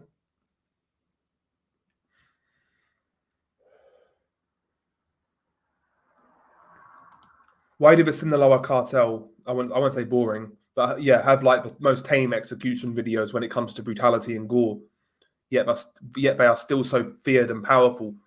Well, they have like a lot of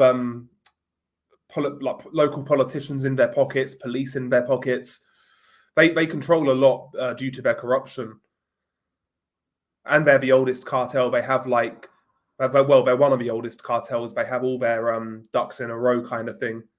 They have their trafficking routes that they've established years and years and years ago. It's not just about violence. Obviously, violence is a big factor, but just because a cartel makes some fucked up execution videos doesn't mean like they're like the most deadly or most powerful per se.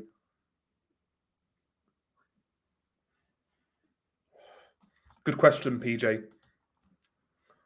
What's a place where a lot of gore comes out of or comes from, but nobody cares about? I would say Brazil and Haiti. There's a lot less interest, but there's some fucked up videos coming from those two countries. 1 second, guys, bear with. Literally going to be like 1 second.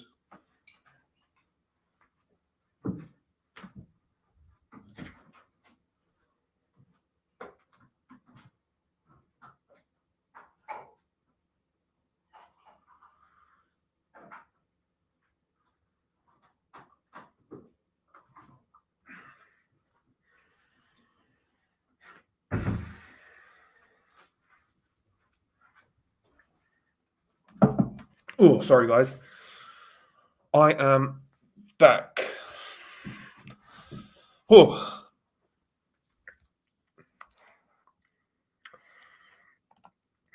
Sorry, by the way, I don't believe Amado Correa Fuentes died on the operating table. A true escape artist and very smart. A lot of people do think that about Amado Correa Fuentes, yeah. And also, so one of the, I think both of the surgeons got executed as well after. But yeah, a lot of people think he just faked his death and retired. Same with Heriberto Lazcano, the Zeta leader. I think he is dead, though. There's literally pictures of that guy dead, and it looks like him. There was also, who was the other guy they felt faked his death, or there's been conspiracies about him faking his death? It was El Azul, another Sinaloa cartel leader. But yeah. What do you think about the rise of Asian people in Mexico near the border working for the cartels? Well, interestingly enough, this has always been a thing. Even back in like the Prohibition days, there was Chinese immigrants in Mexico who were helping like smuggling and whatnot. This has been a thing for a long, long time, you know. It's been a thing for a while. Because there was that Chinese chemist who was working with the Millennium Cartel. I forgot his name, but he was like, yeah, it's quite common. What's the worst / bizarre non-cartel case that you've covered? For me, it was Nikki Katsouris. The case was tragic due to the impact on her family. Also, the Mr. Hands story was pretty crazy too. Yeah, facts. It's a great question. I think, listen, I'll always... So, 2 Guys, 1 Hammer, or sorry, 3 Guys, 1 Hammer is a video that will always stick in my mind because it was literally the first video I watched of its kind. And it fucked with me so heavy when I watched it. Like, I was 14 at the time. And yeah, that video fucked with me a lot. And I always randomly go back and think about the victim and what he went through prior. Like, I always say this, but you know, prior to him getting murdered the way he did, he had a long battle with throat cancer, which he beat. You know, was just regaining his voice, was regaining his independence. Had children, had grandchildren. His life was just getting back on track, and then that happened. That's like one of the most tragic cases I've covered. And aside from that, Miss Pac-Man is another one. Miss Pac-Man is another one.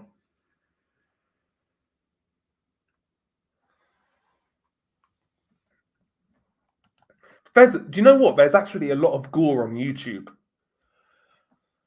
Under like educational purposes. So like there's that documentary about the Chechen war that covers it shows Chechnya in it. It shows Chechnya and a couple of other videos as well, OFEX as well.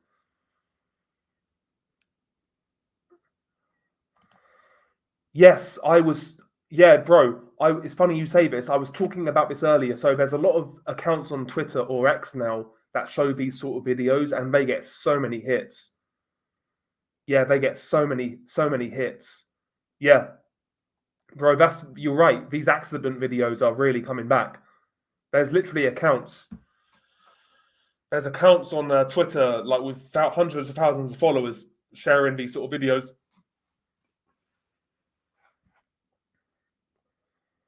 No, I didn't know.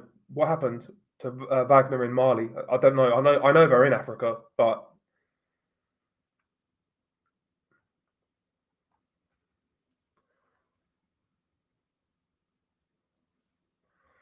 Yeah, if you're looking at all time, right, you'd have to say the Medellin cartel in Colombia in terms of like the most powerful cartel of all time. You would have to say the Medellin cartel for what they did. You know what Escobar did.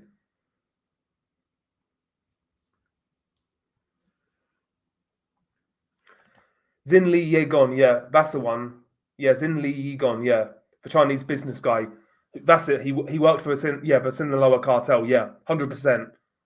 That's the guy I'm talking about. Yeah,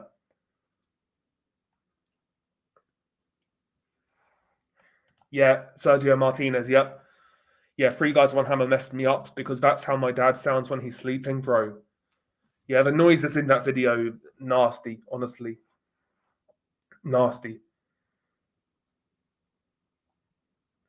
Yeah, the 15-year-old, the 15-year-old Honduran kid. Yeah, so he was Honduran, and they got to him because they couldn't get to his mother. So his mother, no, do you know what? It could have been no. I think it was the Gulf Cartel who. If it's the video I'm thinking of, it was the Gulf Cartel who did it. And so he was a 15-year-old Honduran kid, and his mother was working for the Zetas. And what she did, she ran a hotel, and she would like basically allow the Sicarios to stay there. They couldn't get to the mother, so they killed her son. Yeah.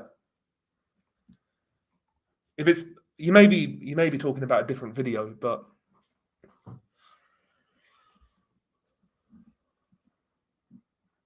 okay. So huge losses for the Wagner Group. Okay, lots of damage on both sides, but no execution videos. Both.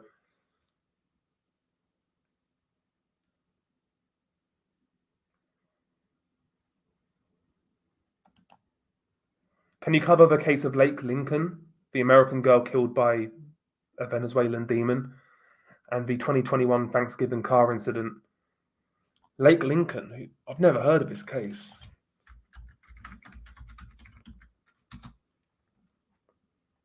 Can't find it. I can't find anything online about it. The Wagner boys got fucked up. Okay, the Dagestan massacre video was on YouTube. Jesus. It wouldn't surprise me, It wouldn't surprise me, especially back in the day. I mean, there was cartel videos on YouTube back in the day. Some of these, so some of these original Zeta Golf videos, like back in 2010, a lot of these videos were originally uploaded on YouTube and Facebook. Way back when. That's when like YouTube's moderation wasn't quite so quick. But yeah, they that doesn't surprise me, honestly.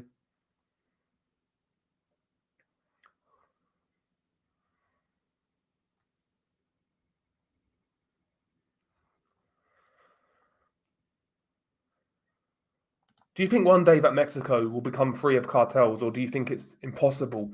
Well, nothing's impossible, and Nothing lasts forever, good or bad, right? So maybe, listen, in the distant future, things will get better. One of the things about Mexico that is positive is they've always been a country with tremendous potential in regards to they've got a great tourism industry, they've got a growing tech industry, manufacturing industry, farming, agriculture, natural resources, minerals. I think lithium has been discovered there. More young people in Mexico are getting educated and whatnot. Like Mexico's got a lot of potential, and to be honest, it probably should be the first Latin American superpower, and it's got like all the potential to do so. And I think eventually they'll get it right. Whether it's in our lifetime or not, I don't know. But Mexico's got tremendous potential, just objectively. It's got tremendous potential. And hopefully that's realized. Hopefully that is realized. I'm from Honduras and I hated that video, yeah. I think that's the video. Raphael, anything that like heart or gut ripping is shocking to me. Yeah, there was that video by La Familia where they ripped the guy's guts out. Yeah, it's nasty. The screams in that video were awful. Absolutely awful. Yeah, yeah, yeah. It was the Gulf Cartel who killed the 15-year-old boy. Yeah, I heard about this. Yeah, I heard about Quero Agua being on YouTube. Yeah. Well, I've always felt like Two Girls, One Cup to me. Even when I first saw that way back in the day when I was a kid, I thought it looked fake then. I'll be honest. I thought it looked fake then.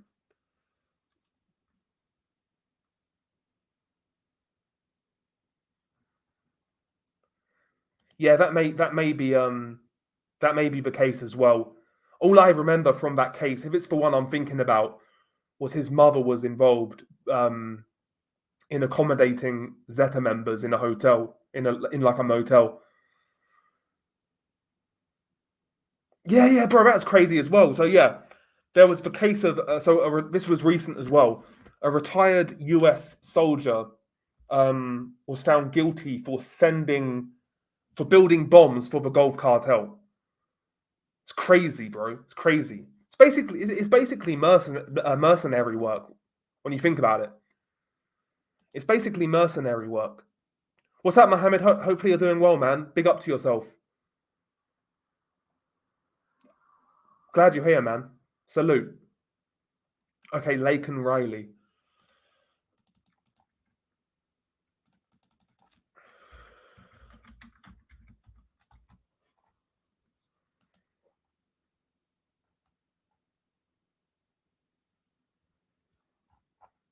I'll take a look at it. Nobody knows RE Dark in regards to Funky Town. Nobody knows. All we know is it came out in 2016. I think September. It made its way online of that year. A lot of people speculate it's from the Michoacan, Guerrero, Colima type of region of Mexico. A lot of people say the accents match that region.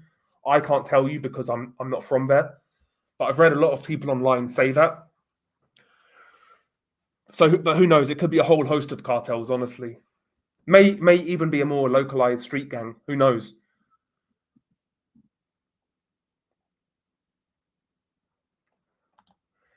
Yeah, this is the thing, Orange Kush. When it comes to this whole issue, it's not a one-sided problem. It's not just a Mexican problem like a lot of I guess political talking heads will make you believe. Those people appeal to the lowest common denominator. I think we all have a part to play when it comes to something like this because you know, like it's kind of weird. So when I first started doing this, I was much more. I was less. How do I say it? So I guess I would condemn drug users a lot less than I do now in terms of like hard drug. I'm not talking about weed and things like that because weed's obviously legal in a lot of places, and even where it's not, you can get it. You can get it locally sourced, kind of thing. So you're not really contributing to what's going on. But heavy drug users, like cocaine users and things like that, I do look at that differently now. I do look at that a lot differently. Um, we need to take some responsibility and not take these substances. And when I say that comes down to again to culture. You know, we have to really we really have to ask ourselves the question: why is society so unhappy in like Western countries? So like the US, UK, Canada, Mexico, not Mexico, Australia, etc. Why are people so unhappy? Because that's why they're taking these drugs. I know it's a very simplistic answer, but that's why people are taking these drugs for the most part. And what do we do to combat that?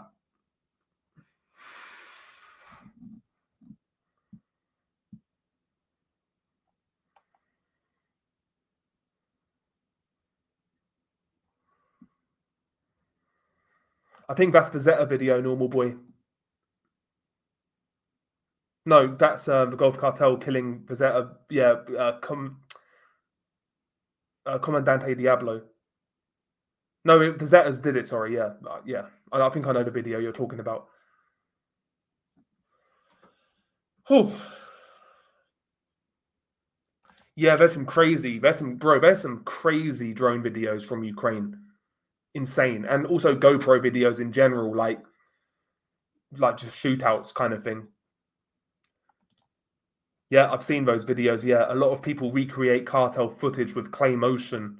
Yeah, I've seen those videos.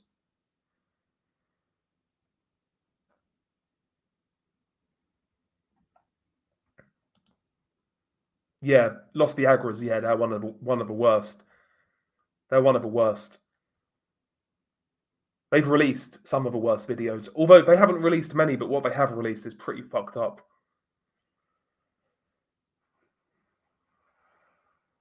That's a great question, Tarek, about the Juarez cartel. Are they going to rear their ugly heads?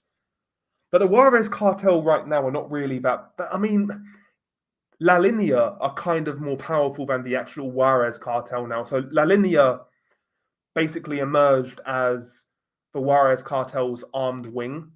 So the La Linea were kind of like they were like the Juarez cartel's version of Los Zetas. La Linea meaning the line, which is a reference to police officers.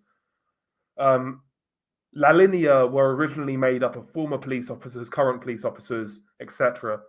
And they were their armed wing for a while. It seems now that La Linea are basically their own independent cartel, more or less, and they work with Cartel Jalisco in Juarez and also Chihuahua, I believe.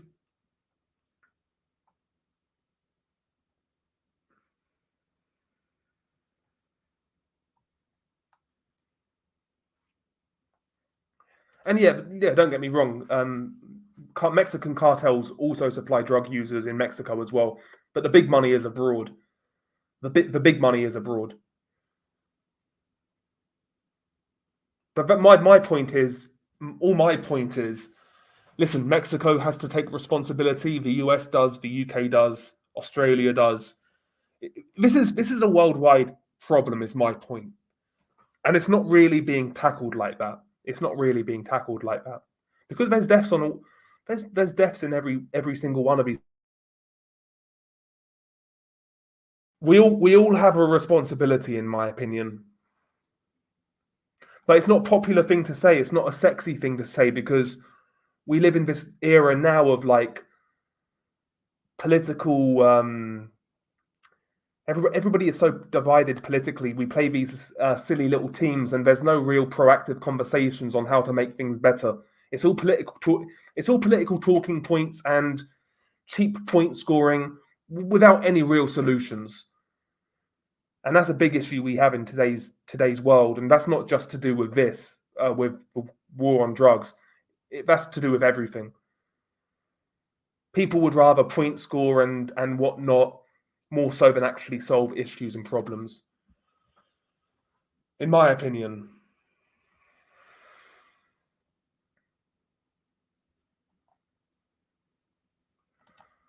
Yeah, I said it before and I'll say it again. As long as there is demand for nose powder, there will always be another Ismail Zambada. So I don't think it's a big deal for the cartel to replace one old man. Exactly. In the grand scheme of things, that's absolutely true. Yeah, Comandante Diablo's story is crazy. Indeed, it is. And nobody knows what happened to that guy, by the way. People get him mixed up with a guy who got arrested. I think he was another Gulf Cartel member. That's not the Comandante Diablo involved in those videos. That guy, the guy who was involved in that back and forth with Los Etas, he just vanished one day. Nobody knows what happened to him, basically. Nobody knows what happened to him. Nobody knows whether he died, whether he retired, whether he got caught. Nobody knows what happened to him. I'd say he's probably dead.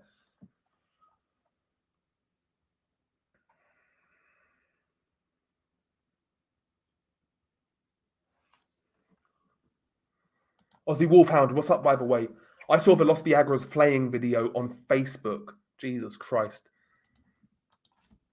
I've never, do you know what? I haven't had Facebook since 2010, maybe. Believe it or not. I got rid of Facebook when I was like 16.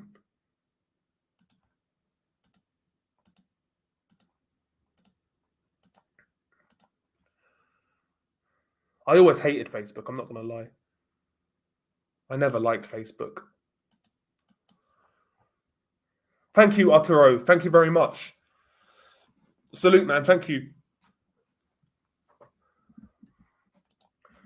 Yeah, this is a constant issue with cartels. They really struggle to keep their parts together. Yeah, but they replace these people like many people have been saying. Nah, I disagree. America is the victim of drug cartels. I don't think we should think in those terms. I think I don't like the whole victimhood mentality anyway, because people play the opposite and say it's Mexico who are just the victim, it's the US who are just the victim. No. I think every country here has a responsibility. Personally, I think every country has a responsibility to get this sorted. Because I think all that kind of I think all that sort of thing does is pass the buck and pass the blame. I don't think it's proactive at all, in my opinion. Personally, we have to look at ourselves. We have to look at how we're living life. We have to look at why we are so unhappy as a society. We have to.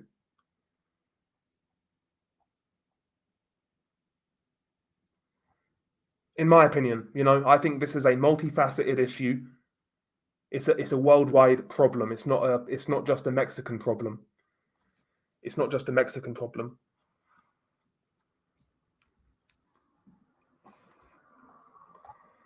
Again, this is my opinion. This is my opinion.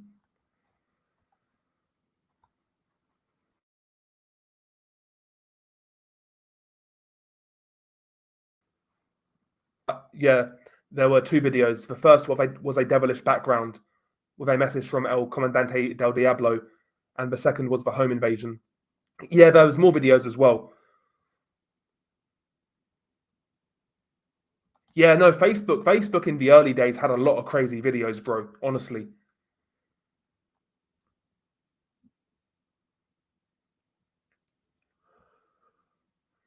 That's the downside, Matrix C. Yeah, that can always happen when you take out a top leader.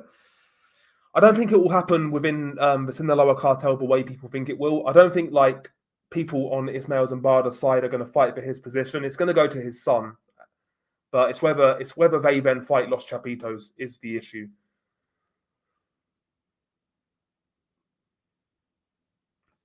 Drugs are just another form of warfare. Yeah, they are. Plus, yeah, you can look at it that way.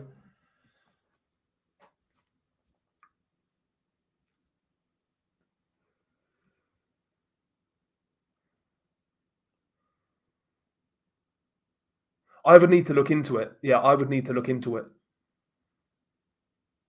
Normal Bay, but I've heard these stats about like 40 politicians, or sorry, 30 candidates running for office all dying. Yeah, I've heard this, but I'd need to look into it.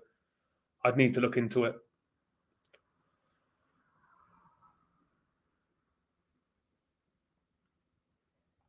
It is very strange, Mohammed. It's very strange. Like there needs to be more to come out of it. Whether it does or not, I don't know. It sounds like a setup to me, some sort of setup, but could be wrong. Yeah, the victims are the users. I've had former friends who've had their souls ravaged by smack and crack. Very, very sad, really. Yeah, and that's what I'm saying. There needs to be an effort to stop it. There needs to be an effort to combat it. To impact the root cause, which is the user. But again, like I don't want to come across as insensitive, but I feel like we go too far with this whole victimhood thing. Like people, we do have to take our own responsibility as well, in my opinion.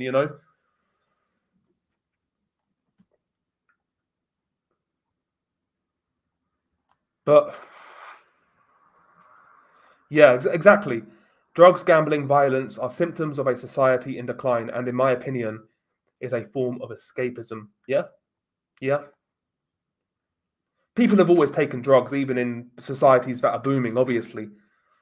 But the usage now is kind of crazy. And we're not just talking illegal drugs either. By the way, we're talking recreational legal substances and also big pharma substances. So many people are either medicated, doing too many legal recreational drugs or illegal recreational drugs. We are so doped up in every way, in every which way, both legally and illegally, both recreational and pharmaceutical. We are so doped up.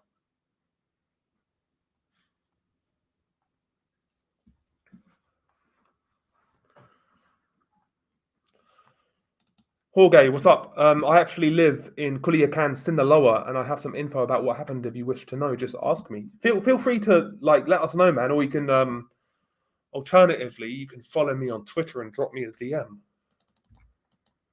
Let me get my Twitter up. Ooh,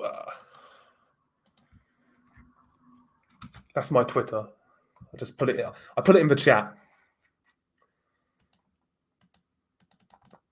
I put it in the chat.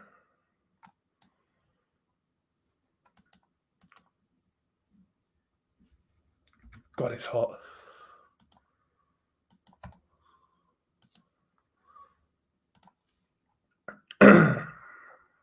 Worst cartel videos, hard to say, but I'd always give the same answers. You know, Funky Town, Guerrero flaying, Zacatecas flaying, Ghost Rider. They're the worst. And also the Cartel Jalisco one where they cut the guy's legs off and arms off.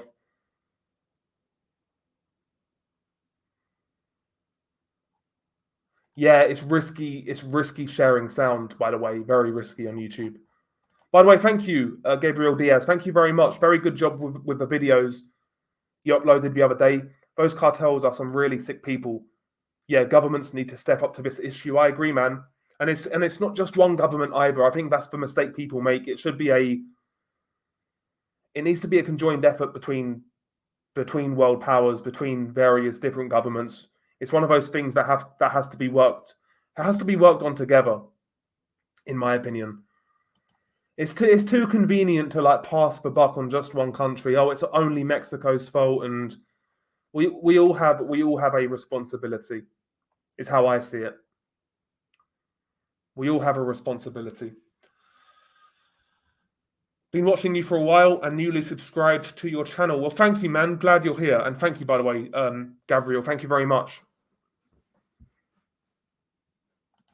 Did I hear what happened to the Salvadorian president? No, I haven't.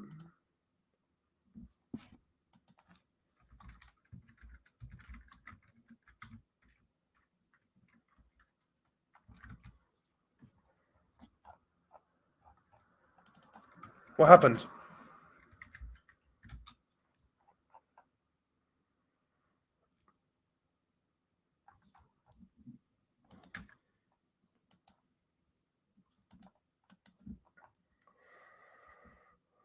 Yeah, many degeneracies like that are a form of coping, honestly. Yeah, 100%. 100%.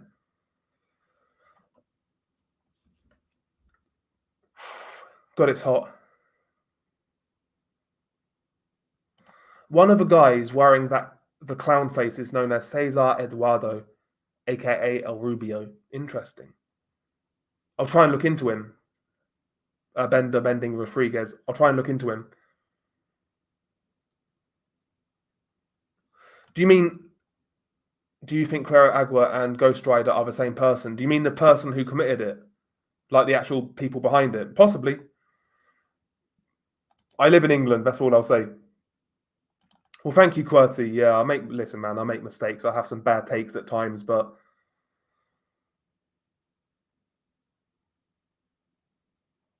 yeah, I'll just try and give you my own opinion. You too, man. See ya. Thank you very much, Aaron. Thank you for the support. Much appreciated, man. Have a great one. I'm just interested in drug cartels, man. I like true crime as well, but I kind of just fell down the rabbit hole of cartels, and I haven't looked back really. It's my kind of, it's like in terms of like true crime in general and disturbing content and everything like that. I guess cartels are kind of my passion. I really enjoy researching the cartels and what's going on. Not even the gore videos are secondary. Like I don't particularly like watching them, but I'm interested in how these cartels go on, how they came to be, the internal struggles, the wars, the various different capos involved. I find it interesting. Thank you, American Cynic. The Sinaloa cartel had 1.2 billion invested in the city of London. It was only seized reasonably recently. Is that true? That doesn't surprise me for some reason. There have been people over here who have been arrested in connection with the Sinaloa cartel, like like traffickers, people who ship the drugs in. Yeah, there's been people arrested over here for ties to the Sinaloa cartel.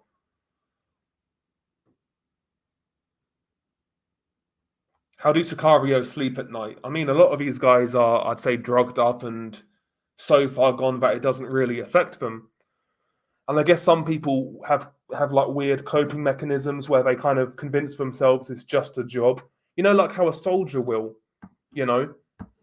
I mean, if you there's like various interviews out there with Sicarios, and some are just so far gone and psychopathic it doesn't affect them. But some kind of like approach it. They kind of say the same thing a soldier would. How they're killing the bad guy, they're not killing innocent people, and this, that, and the third. That may be a cope in itself. I don't know. Oh yeah. I can't. Yeah, UK heat is nothing compared to where you're at, man. Thank you, by the way. Love your videos from Manchester. Thank you.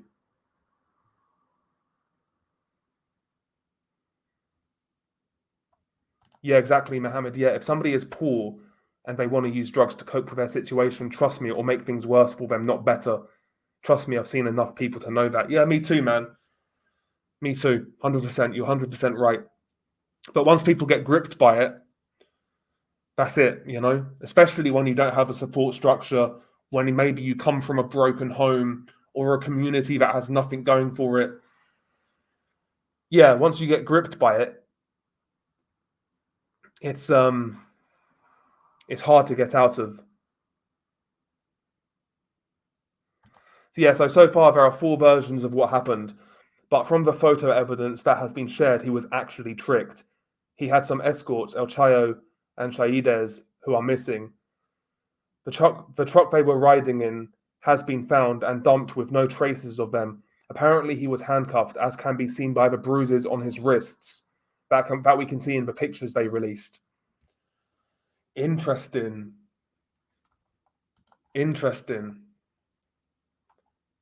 Okay, so yeah, that's what his lawyer is saying. His lawyer is saying he was handcuffed before he even got in the plane. He was handcuffed, he was apprehended, he was put in the truck, he was taken to the plane, black bag over his head, and flown to Texas. That's what his lawyer is saying. No, I haven't, Wick. No, I haven't. Not yet, anyway. If I did get threatened, I don't know what I would do. I wouldn't stop making the videos. It wouldn't make me do anything different. But like, would I put it out there? I don't know if I would or not. To be honest, Sinaloa cartel sponsoring Arsenal. I think the Sinaloa cartel would want to sponsor a winning team. Didn't. No, Arsenal were doing well. I thought he was flown to El Paso. I might be tripping.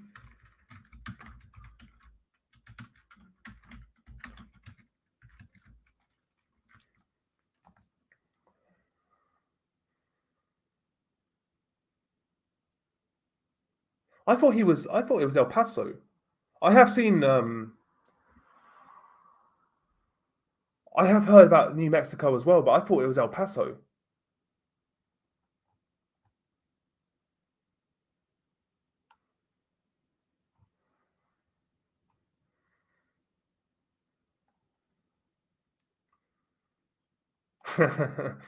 I'd like to go to Texas, man. Which would you rather, Liam, be forcibly recruited into a cartel or be forced to stare at Boogie 2988 butt naked for an hour? Nice Peaky Blinders hairdo, by the way. I'll be forcibly recruited by a cartel. Fuck Boogie 2988. That guy, man. Bro, that guy. Oh, I'll be honest, I've been keeping up with that drama on Local Live. Bro, that's taken up so much of my time the last couple of weeks, this Boogie drama. I can't take my eyes off it. I can't take my eyes off it. That podcast is like, it's kind of exceeded my expectations. You've got the page 5 pimp in Wings of Redemption and Boogie 2988. Oh dear, oh dear, oh dear. Dear, oh dear, oh dear.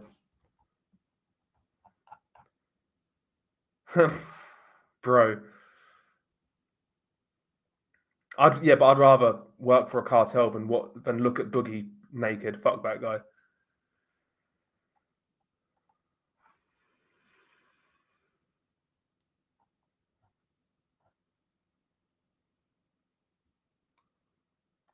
What's up, Andy?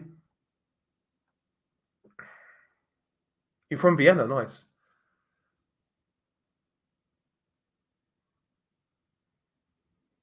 Okay, so it is New Mexico. Okay, cool. So yeah, okay, so the place is called Sun City Skydive, El Paso. It's right next to El Paso, but it's actually New Mexico. Okay, nice, cool.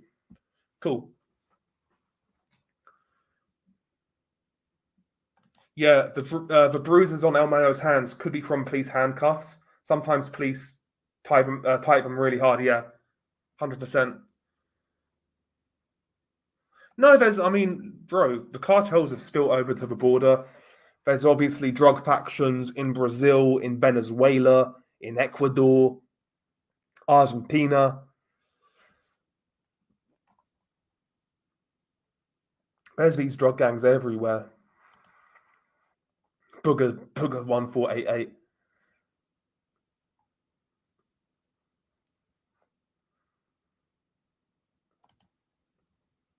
Yeah, a lot of these guys get caught when they're older. Some of the Zetas, well, most of the Zetas got caught though when they were younger. The Zetas were really fucking with government money though. Honestly. Hugo Slug, what's up, man? I love your videos.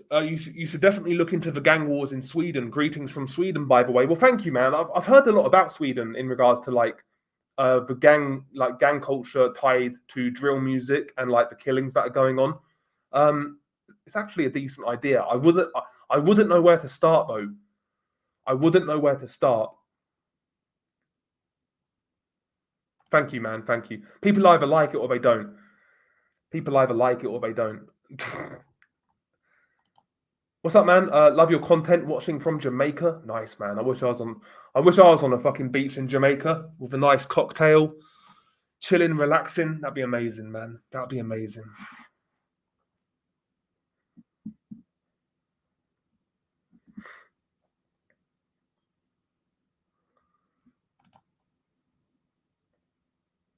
Prison riots. I mean, I can look into it again soon, Gallo. I can look into it again soon. I feel like I've covered most of the well-known prison videos. Maybe I haven't. I don't know, but maybe I haven't. Great question.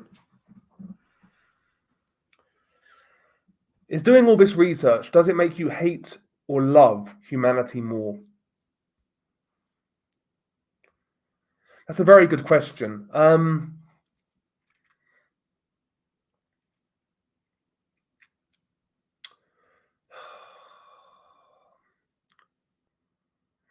It's a mix and match. It's a mix and match because in one sense, like I cover some fucked up content on this channel. Horrible stories, horrible videos, like just utter depravity. While doing that, genuinely be met with like unbelievable kindness throughout.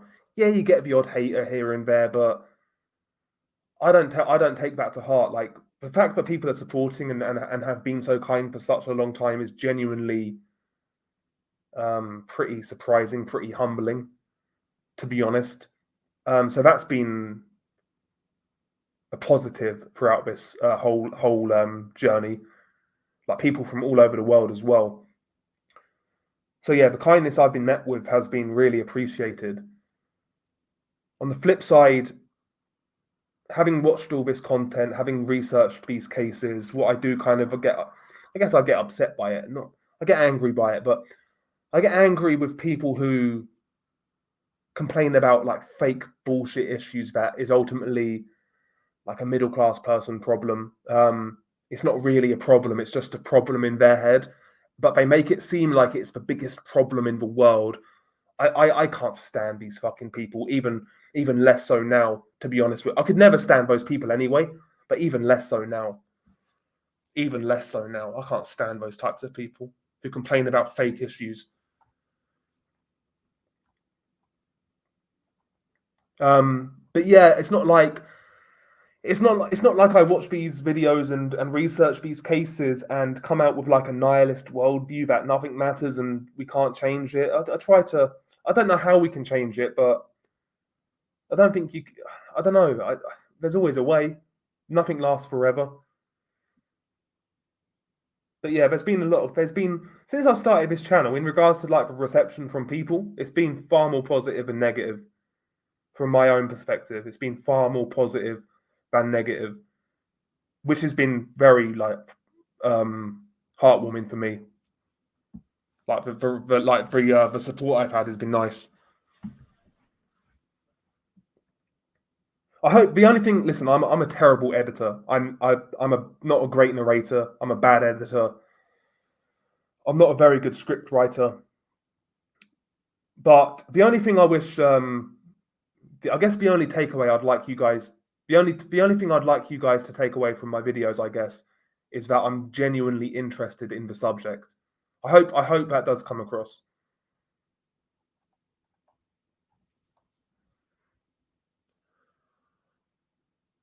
Yeah, man, it's a nice community here.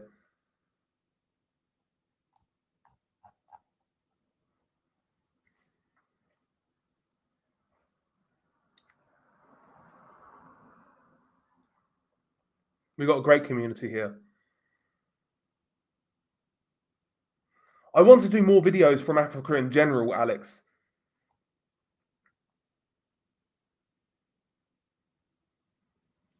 Thank you, Ricky, man. Big up to yourself. Salute. And thank you, I as well. Big up. PMC55, Hey Disturbed, love your channel. Has there been a time when you researched a case that made you quit doing the video on it? Yeah, so I mean, I wasn't really planning on doing a video for it, but I was researching it and I had to stop reading about it. And it was basically an extended look into the 764 thing, like the 764 slash like online Discord cult thing. I had to stop reading it after a while, to be honest with you. North Korea, room 39. What is that? Sounds interesting.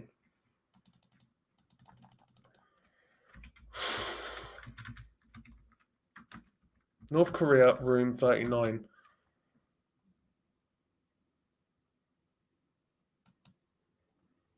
Okay, I'll look into it. It looks interesting. I just Googled it. It looks interesting.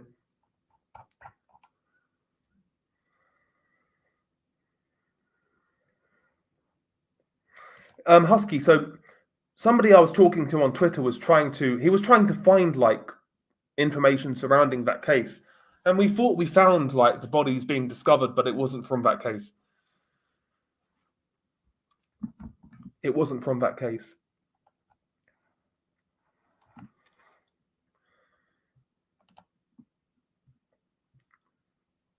No worries, man. Yeah.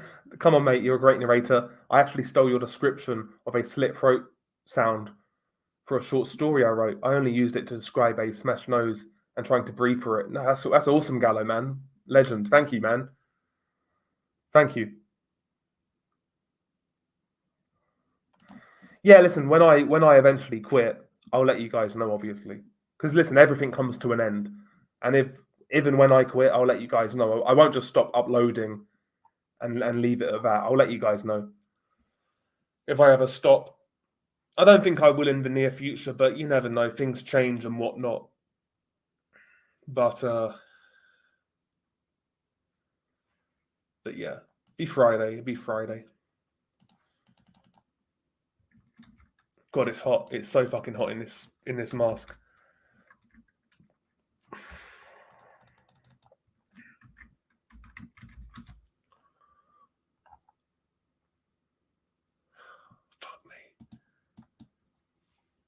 Ooh.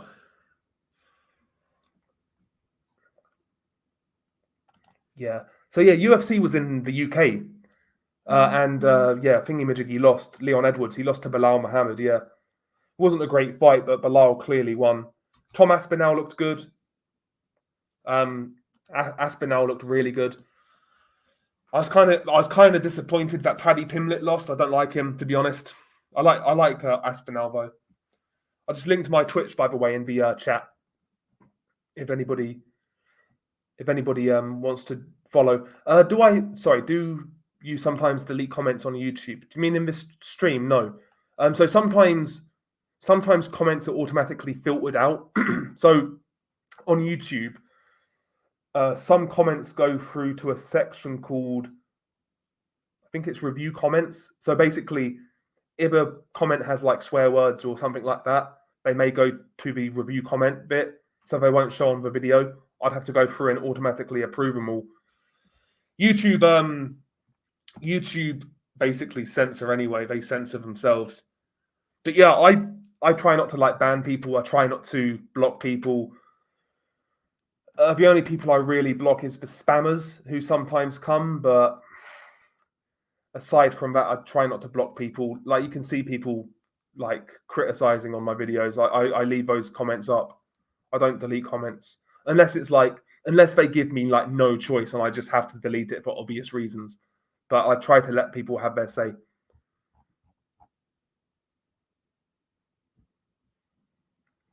Who's my favorite UFC fighter right now? I don't really know, to be honest. I don't really know. I like Shimaev. I like Aspinall. I like Strickland.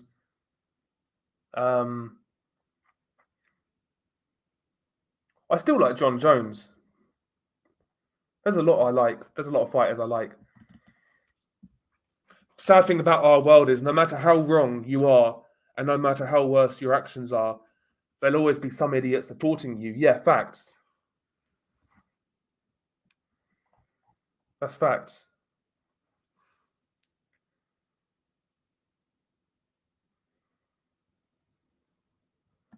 Okay, and the video of El Mayo's plane has N287KA, but that one shows it was in Brazil on the 25th of July. Very confusing. That is strange. Yeah, Diego Lopez, he's a fun fighter. Alex, yeah, I know. Alex is great as well. Yeah, Alex Pereira. Yeah, that guy's fucking left hand is like stone. It's like getting hit by a brick. It's like getting hit by a brick. That guy's a two-weight kickboxing world champion and now a two-weight UFC champion. That's a remarkable achievement. To become a two-weight champion in kickboxing and a two-weight champion in MMA in the best organization. That is a remarkable achievement. We're talking like top combat athletes of all time great with Alex Pereira. That's how impressive he's been. Unbelievable. Unbelievable fighter. Left hand is and the leg kicks, man. There's like no tell on his kicks. So like smooth and such a good fighter. Such a good fighter, Pereira. Good to watch as well. Fedor is great, yeah. Mayweather's, yeah, excellent fighter. I think, in short, Eric, we've been speaking about it for a while. I'll leave this stream up, but we've been speaking about it for a while, man. And I think he was set up. Personally, I think he was set up. GSP was great, yeah. GSP was great. Yeah, Chisora Joyce was a good fight for what it was. 100%. Alex versus El Mayo, who wins? I think Alex might be a bit too young and a bit too strong. Greetings from Guanajuato. Seems like Sinaloa is starting to push back on CJNG in Guanajuato. Violence is starting to pick up. Excuse my English. Your English is perfect. Better than mine. It's better than mine. But yeah, people. That's we was talking about this earlier about Cartel Jalisco. Like it's people act like they dominate every cartel they come up against. They don't. They've struggled against the Sinaloa cartel in Zacatecas, in Chiapas, etc.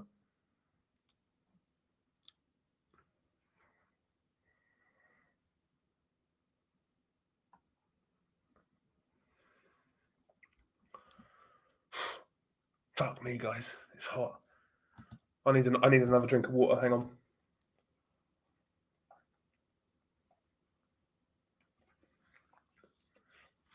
Oh god.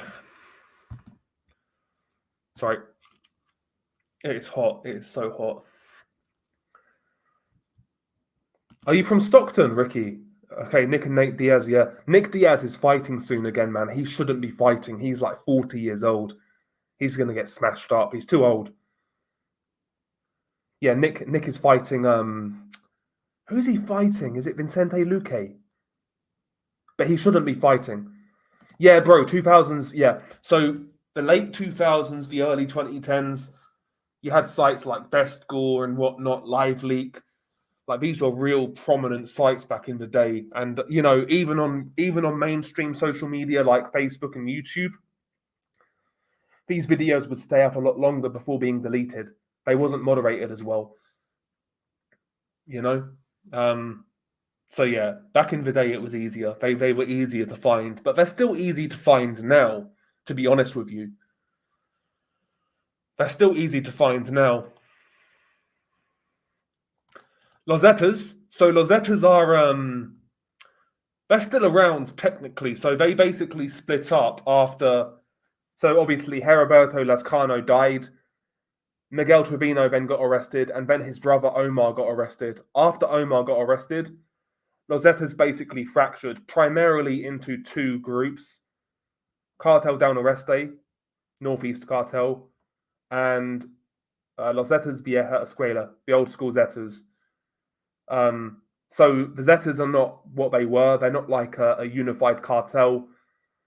They're a shadow of their former selves. But you know, Cartel del Noreste, they still hold influence in the areas they operate in, but they're nowhere near like what the Zetas were in their prime.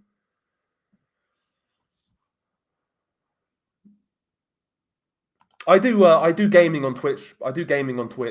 So right now I'm pretty much exclusively playing DayZ. If anybody here has played DayZ. Speaking of Twitch, if any of you want to follow, I've linked it in the chat. It'd be nice if some of you guys could jump over. The Twitch is like not talking about gore. We just talk about all kinds of random crazy shit. Sometimes the conversations are wild on Twitch. Honestly, the conversations are a little wild. I'll be honest. Yeah, exactly, man. DayZ is goated. I'm terrible at DayZ, by the way. I'm fucking terrible, but it's the interactions I like. It's the interactions. I'm really bad, but it's just like meeting people. It's the interactions.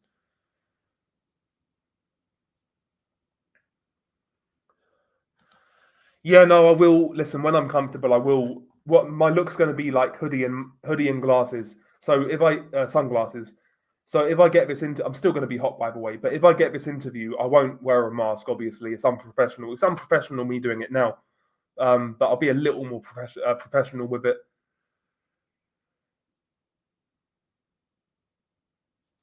But yeah, so I'm trying to get this interview, like I said, and yeah. After that, I think I'll just rock the glasses and hoodie. Ted Kaczynski look. The old Tommy Shelby haircut. Yeah. My name is Tommy Shelby. Thank you, man. Glad you like it. Take one more cig and just relax.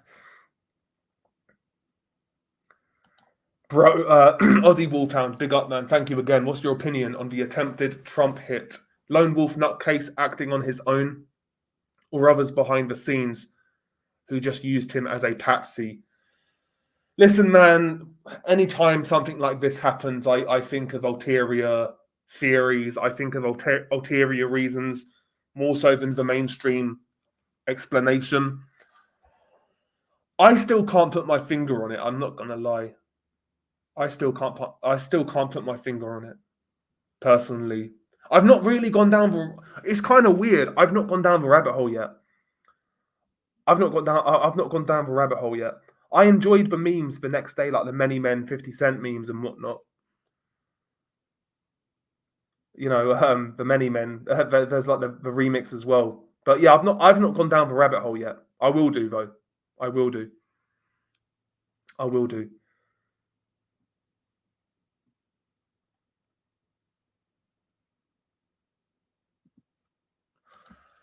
I'm. So I was thinking about it, Isaac, but I'm not sure what I can add to it. I'm not sure what I can add to it. I'll be honest with you. I'm really not sure what I can add to it.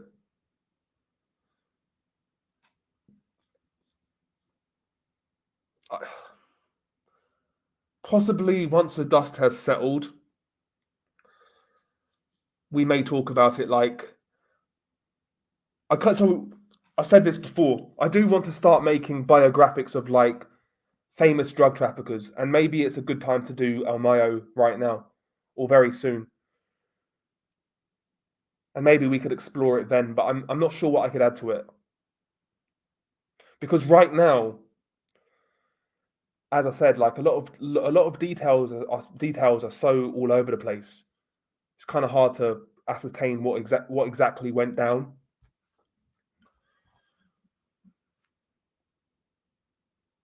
Yeah, Monster Girly, what's up? Salute. Always lurking. Nice to see you. Hugs from Toronto. Nice to see you too, man. Nice to see you. Part of the Twitch gang right there. Monster Girly, salute.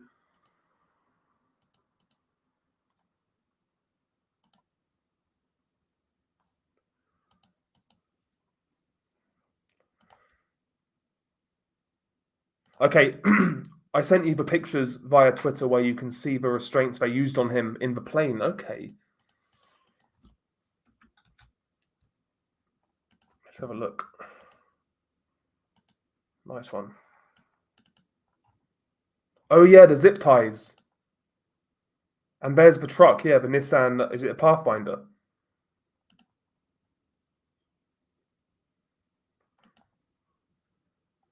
Interesting.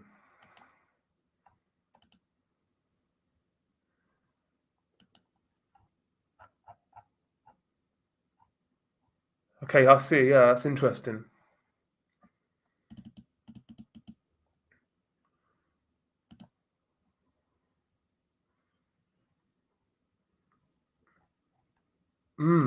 Thank you for that. Yeah, the zip ties. Yeah.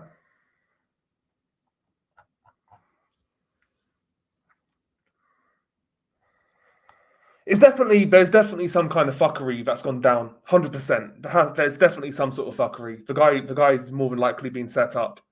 Um, does the negative perspective of gore and making content out of it have an effect on your mental health? I don't think it has an effect on my mental health per se because I just don't let it. Um,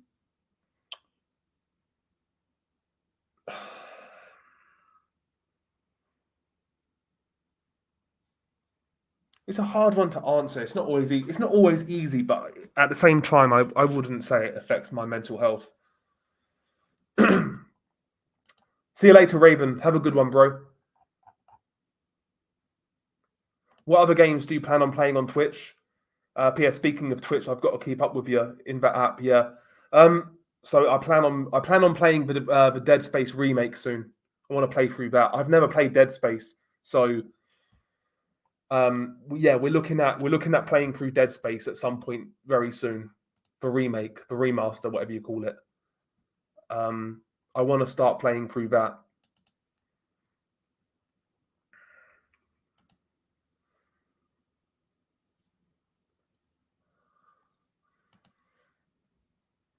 I'm good, Walker. I'm very good.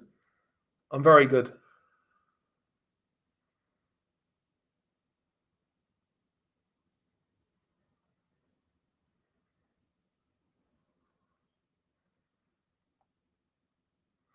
Dead Space remake is amazing. Okay. Yeah, I never played the original Dead Space, man. So I'm going to enjoy it. It's going to be a blind playthrough for me. But again, there is my Twitch. Listen, I'll have one more. So I'm going to bounce in about the third on the. I can't talk. This mask is fucking me up. I'll bounce on like the 3 hour mark just after. I'm going to have a cigarette, smoke with you guys before I leave.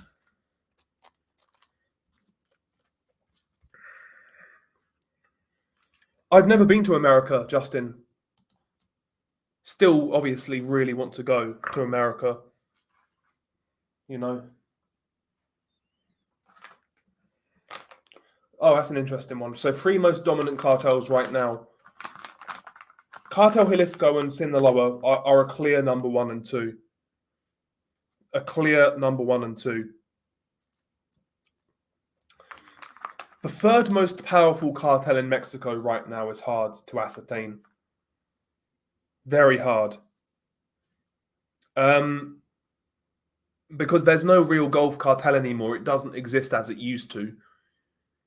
It's more so splinter groups now, like Grupo Escorpion, Los Metros, etc. There's Cartel del Noreste. There's La Nueva. It's hard to say who the third biggest cartel would be. Because apparently, like in the last couple of years, Cartel del Noreste, they've actually lost a lot of territory. They've lost a lot of influence. Listen, when it comes to cartels, I always explain it like this. It's like La Liga in Spain. There's Real Madrid and Barcelona, and there's everyone else. That's basically what it's like in the cartel world. It's the Sinaloa cartel, it's CJNG, and it's everybody else. Basically. Can there be another major player can there be another major player in that cartel space in the next couple of years?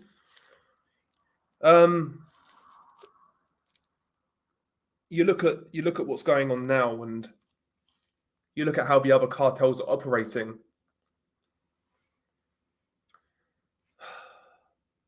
Maybe like La Nueva Familia, maybe they could have an argument for being the third biggest. You know, they're heavily involved in like methamphetamine and things like that. Heroin. The third cartel, I'm not sure who the third biggest cartel would be.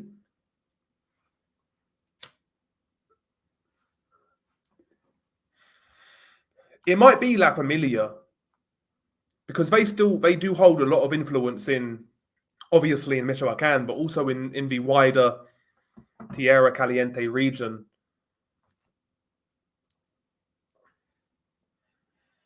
It might be La Nueva Familia, could be.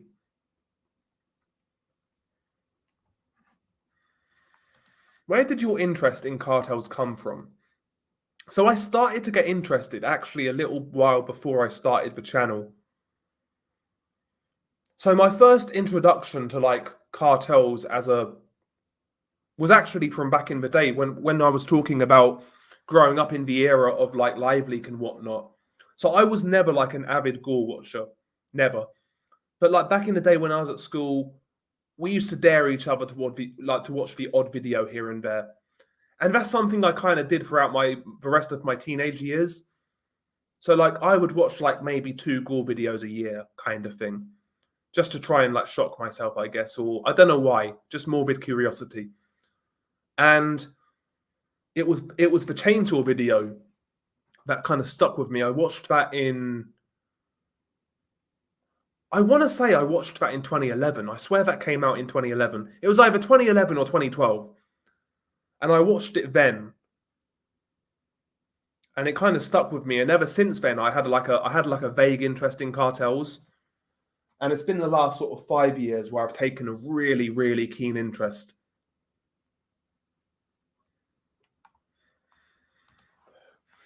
I say Cartel del Golfo if Ociel reunites them again this August. Well, apparently the word is a lot of people within the Gulf Cartel, or well, the various factions don't fuck with him at all. Honestly, so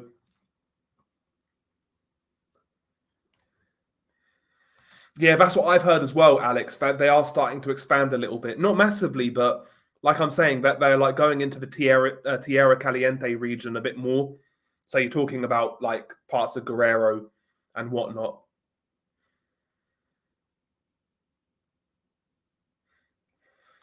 Yeah, so the one that comes to mind, any infamous gore videos where the victim survives. Yeah, so do you guys remember I did that Venezuela video? It's like a couple of years ago now. But it was the guy who got his tongue cut out, he got his fingers cut off, and off camera he had his eyes gouged out. And his hands, I think it's, yeah. He survived.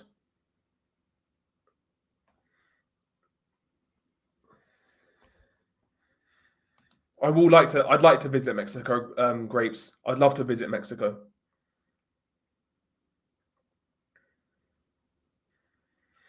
Yeah, but when he's released, he may stay in America. It may not be safe for him to go back to Mexico.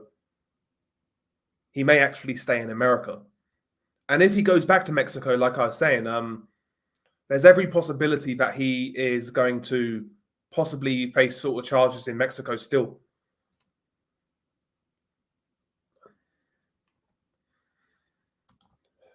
I wonder if they don't mind the coverage as long as it's not disrespectful. Yeah.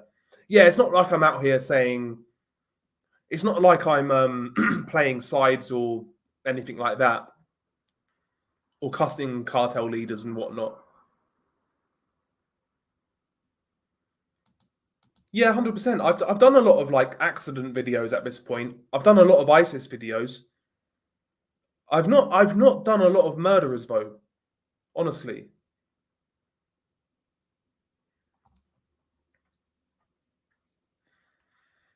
I don't think so, Andy. I don't think so. Yeah, me too. I'm just smoking a cigarette, guys.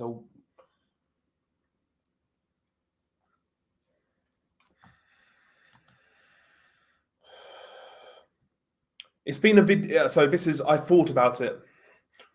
But I feel like with a Cartel Lost Media video, I'd have to incorporate myths, and I think that's kind of cheap.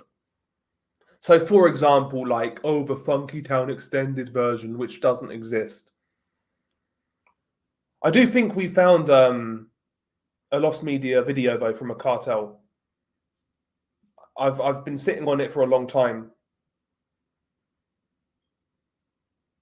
And I've been meaning to get somebody to try and translate it. It's a video where somebody gets set on fire.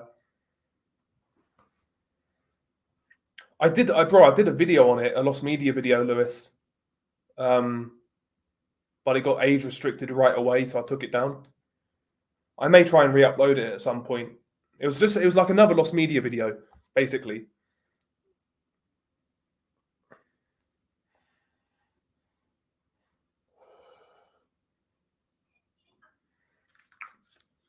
Right, last couple of minutes, guys. Fucking hell. Ugh. Right. Aussie Wolfhound. There's probably not the troubles, but there's definitely a few gang-related videos from Ireland I want to cover. Yeah, there's a couple of gang-related videos I want to cover.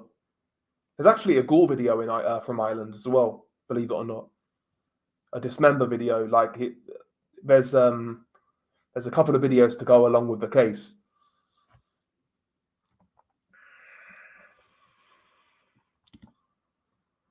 Oh my god, I thought my PC froze then, my bad.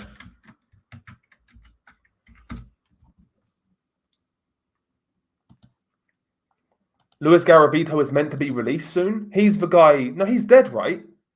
I swear that guy's dead. He was the Colombian serial killer. Thank you, Isaac. I will check that out. I will check that out.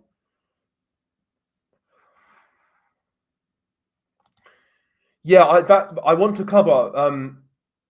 So when it comes to ISIS, I feel like I've covered a lot of it anyway. but I've not covered ISIS or their subgroups in Southeast Asia. So we could delve into that as well. I will do at some point. Sticks and stones, American cynic. That's what my parents taught me. It's still up in the air, hot socks, but a lot of the indication is that he was set up by Los Chapitos, by Joaquin Guzman, Chapo's son. But we will see in the coming days and weeks. It's a developing story still.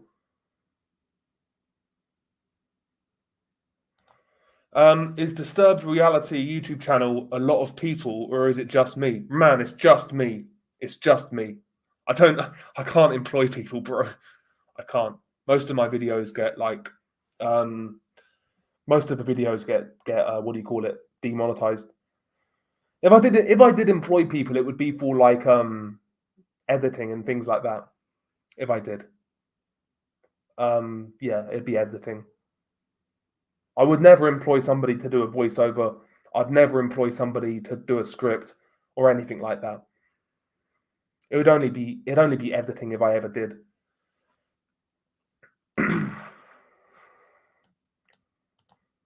Could you cover the Halabja massacre of the late 80s and have footage in Bosnia? Okay.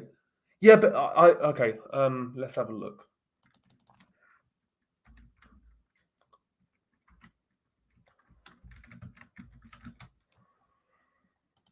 There's a chemical attack. Are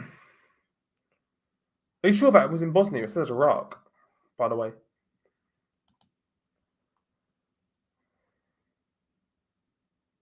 Okay, sorry. Yeah, but Halabja massacre of the late 80s, which is in Iraq, and footage in Bosnia. Okay, I've been asked about Bosnia a few times.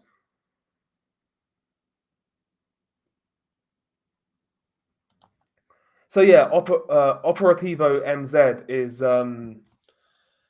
like an armed cell that belonged to Ismail Zambada that work under his side of the cartel, and they've been primarily focused on places like Zacatecas.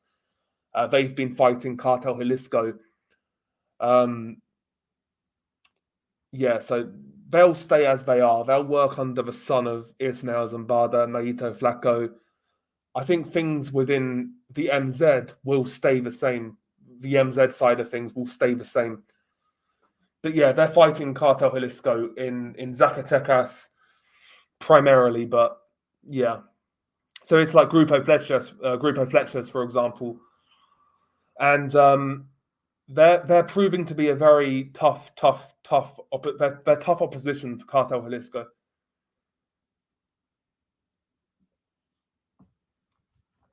I don't think so, man. I think they're more covert Yakuza, kind of like the Mafia were. You know, they're more covert with it.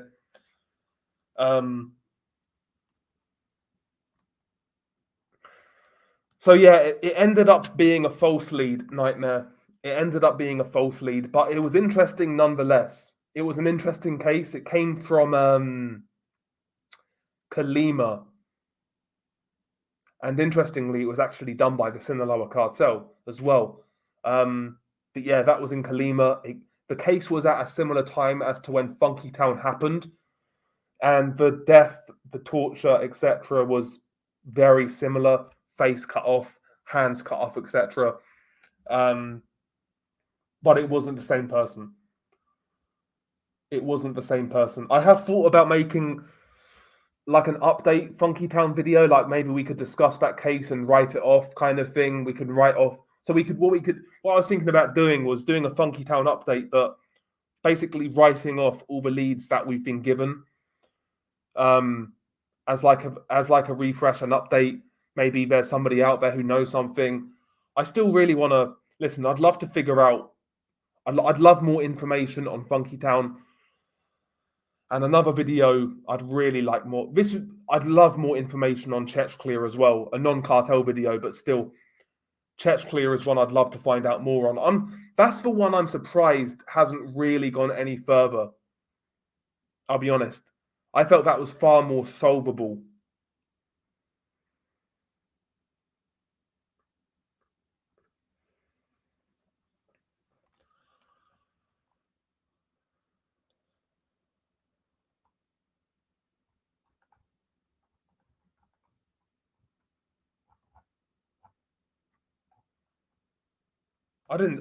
Sorry, I didn't see it, Guitarist Dog. Did I read it?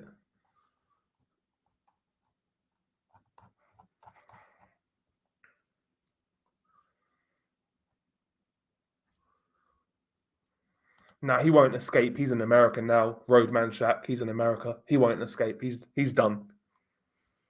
Like somebody was saying earlier in the chat, it's going to be interesting what he spills, like what he says, primarily in regards to political corruption. You know, because he had so many people on the payroll. It's not the rival traffickers that he brings down. It's what politicians he puts the finger on. You know, and this is the interesting thing, though. Let's get conspiratorial for the last couple of minutes. Ismael Zambada names high prominent Mexican politicians as being corrupt to the US government. What did the US government do in that point in time when they maybe get information that certain politicians in Mexico who are very high up are corrupt? What do you do with that information? Do you actually launch legal proceedings on these people? Or do you twist their arm and say, do you know what? We have all this information on you. We can put you in jail for the rest of your life, or you can comply and do what we want. Ismael Zambada's information may not lead to the arrest of prominent politicians, but it could mean they're compromised. Could mean they're compromised and easy to control.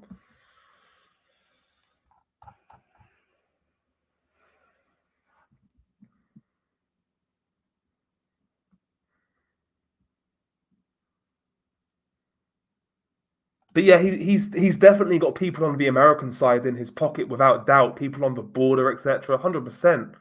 But like, if the Americans can get information on Mexican politicians who are corrupt, they can compromise those politicians. They can say, "Well, listen, you're not going to go to prison, but if you don't do what we say, life's going to be very hard for you, and we're going to throw away the key." Yeah, there's Gennaro Garcia Luna as well. Yes, sir. Exactly. Yeah, 100%. What's up, Foodie? How you doing? Hopefully you're well. Whew, it's warm. Very warm.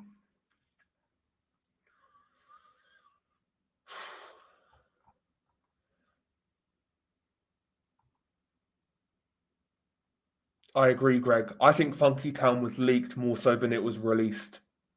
Personally, I think one of the Sicarios just filmed it. I think one of the Sicarios just kind of filmed it just because he may have shared it to a couple of people. Maybe he thought they'd keep it secret. Then one of those people shared it with somebody else, and then all of a sudden it finds its way online.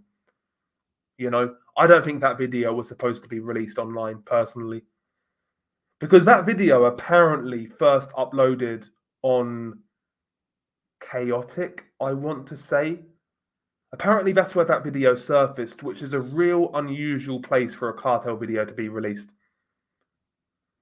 Because a lot of these videos are sent to narco journalists way back when they were uploaded on like Facebook and shit. A Cartel uploading a gore video to a gore site doesn't really happen, honestly. It doesn't really happen. They usually get disseminated around social media, or they're sent to narco journos, like I said. It's a good, yes, I agree.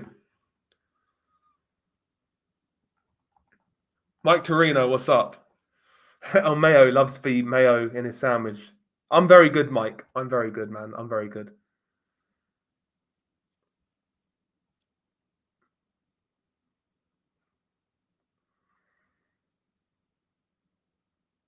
Yeah, they'll usually, yeah, there's that as well. Yeah, they usually take credit for who they are.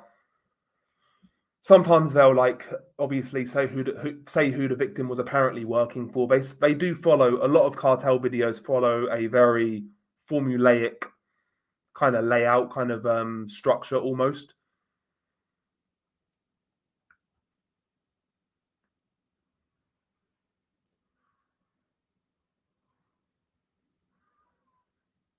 Yeah, maybe Hans. I thought about. Yeah, I have thought about that. By the way, just narrating scary stories, but yeah.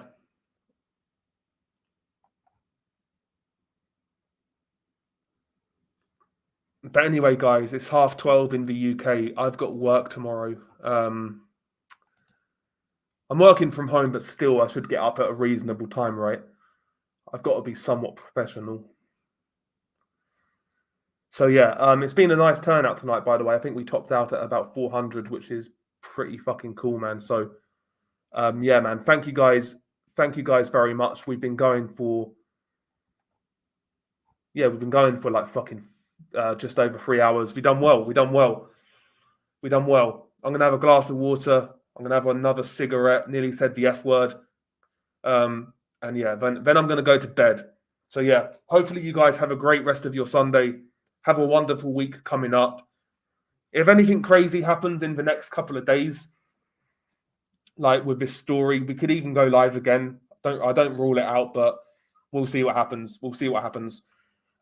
Yeah, but yeah, keep an eye on it.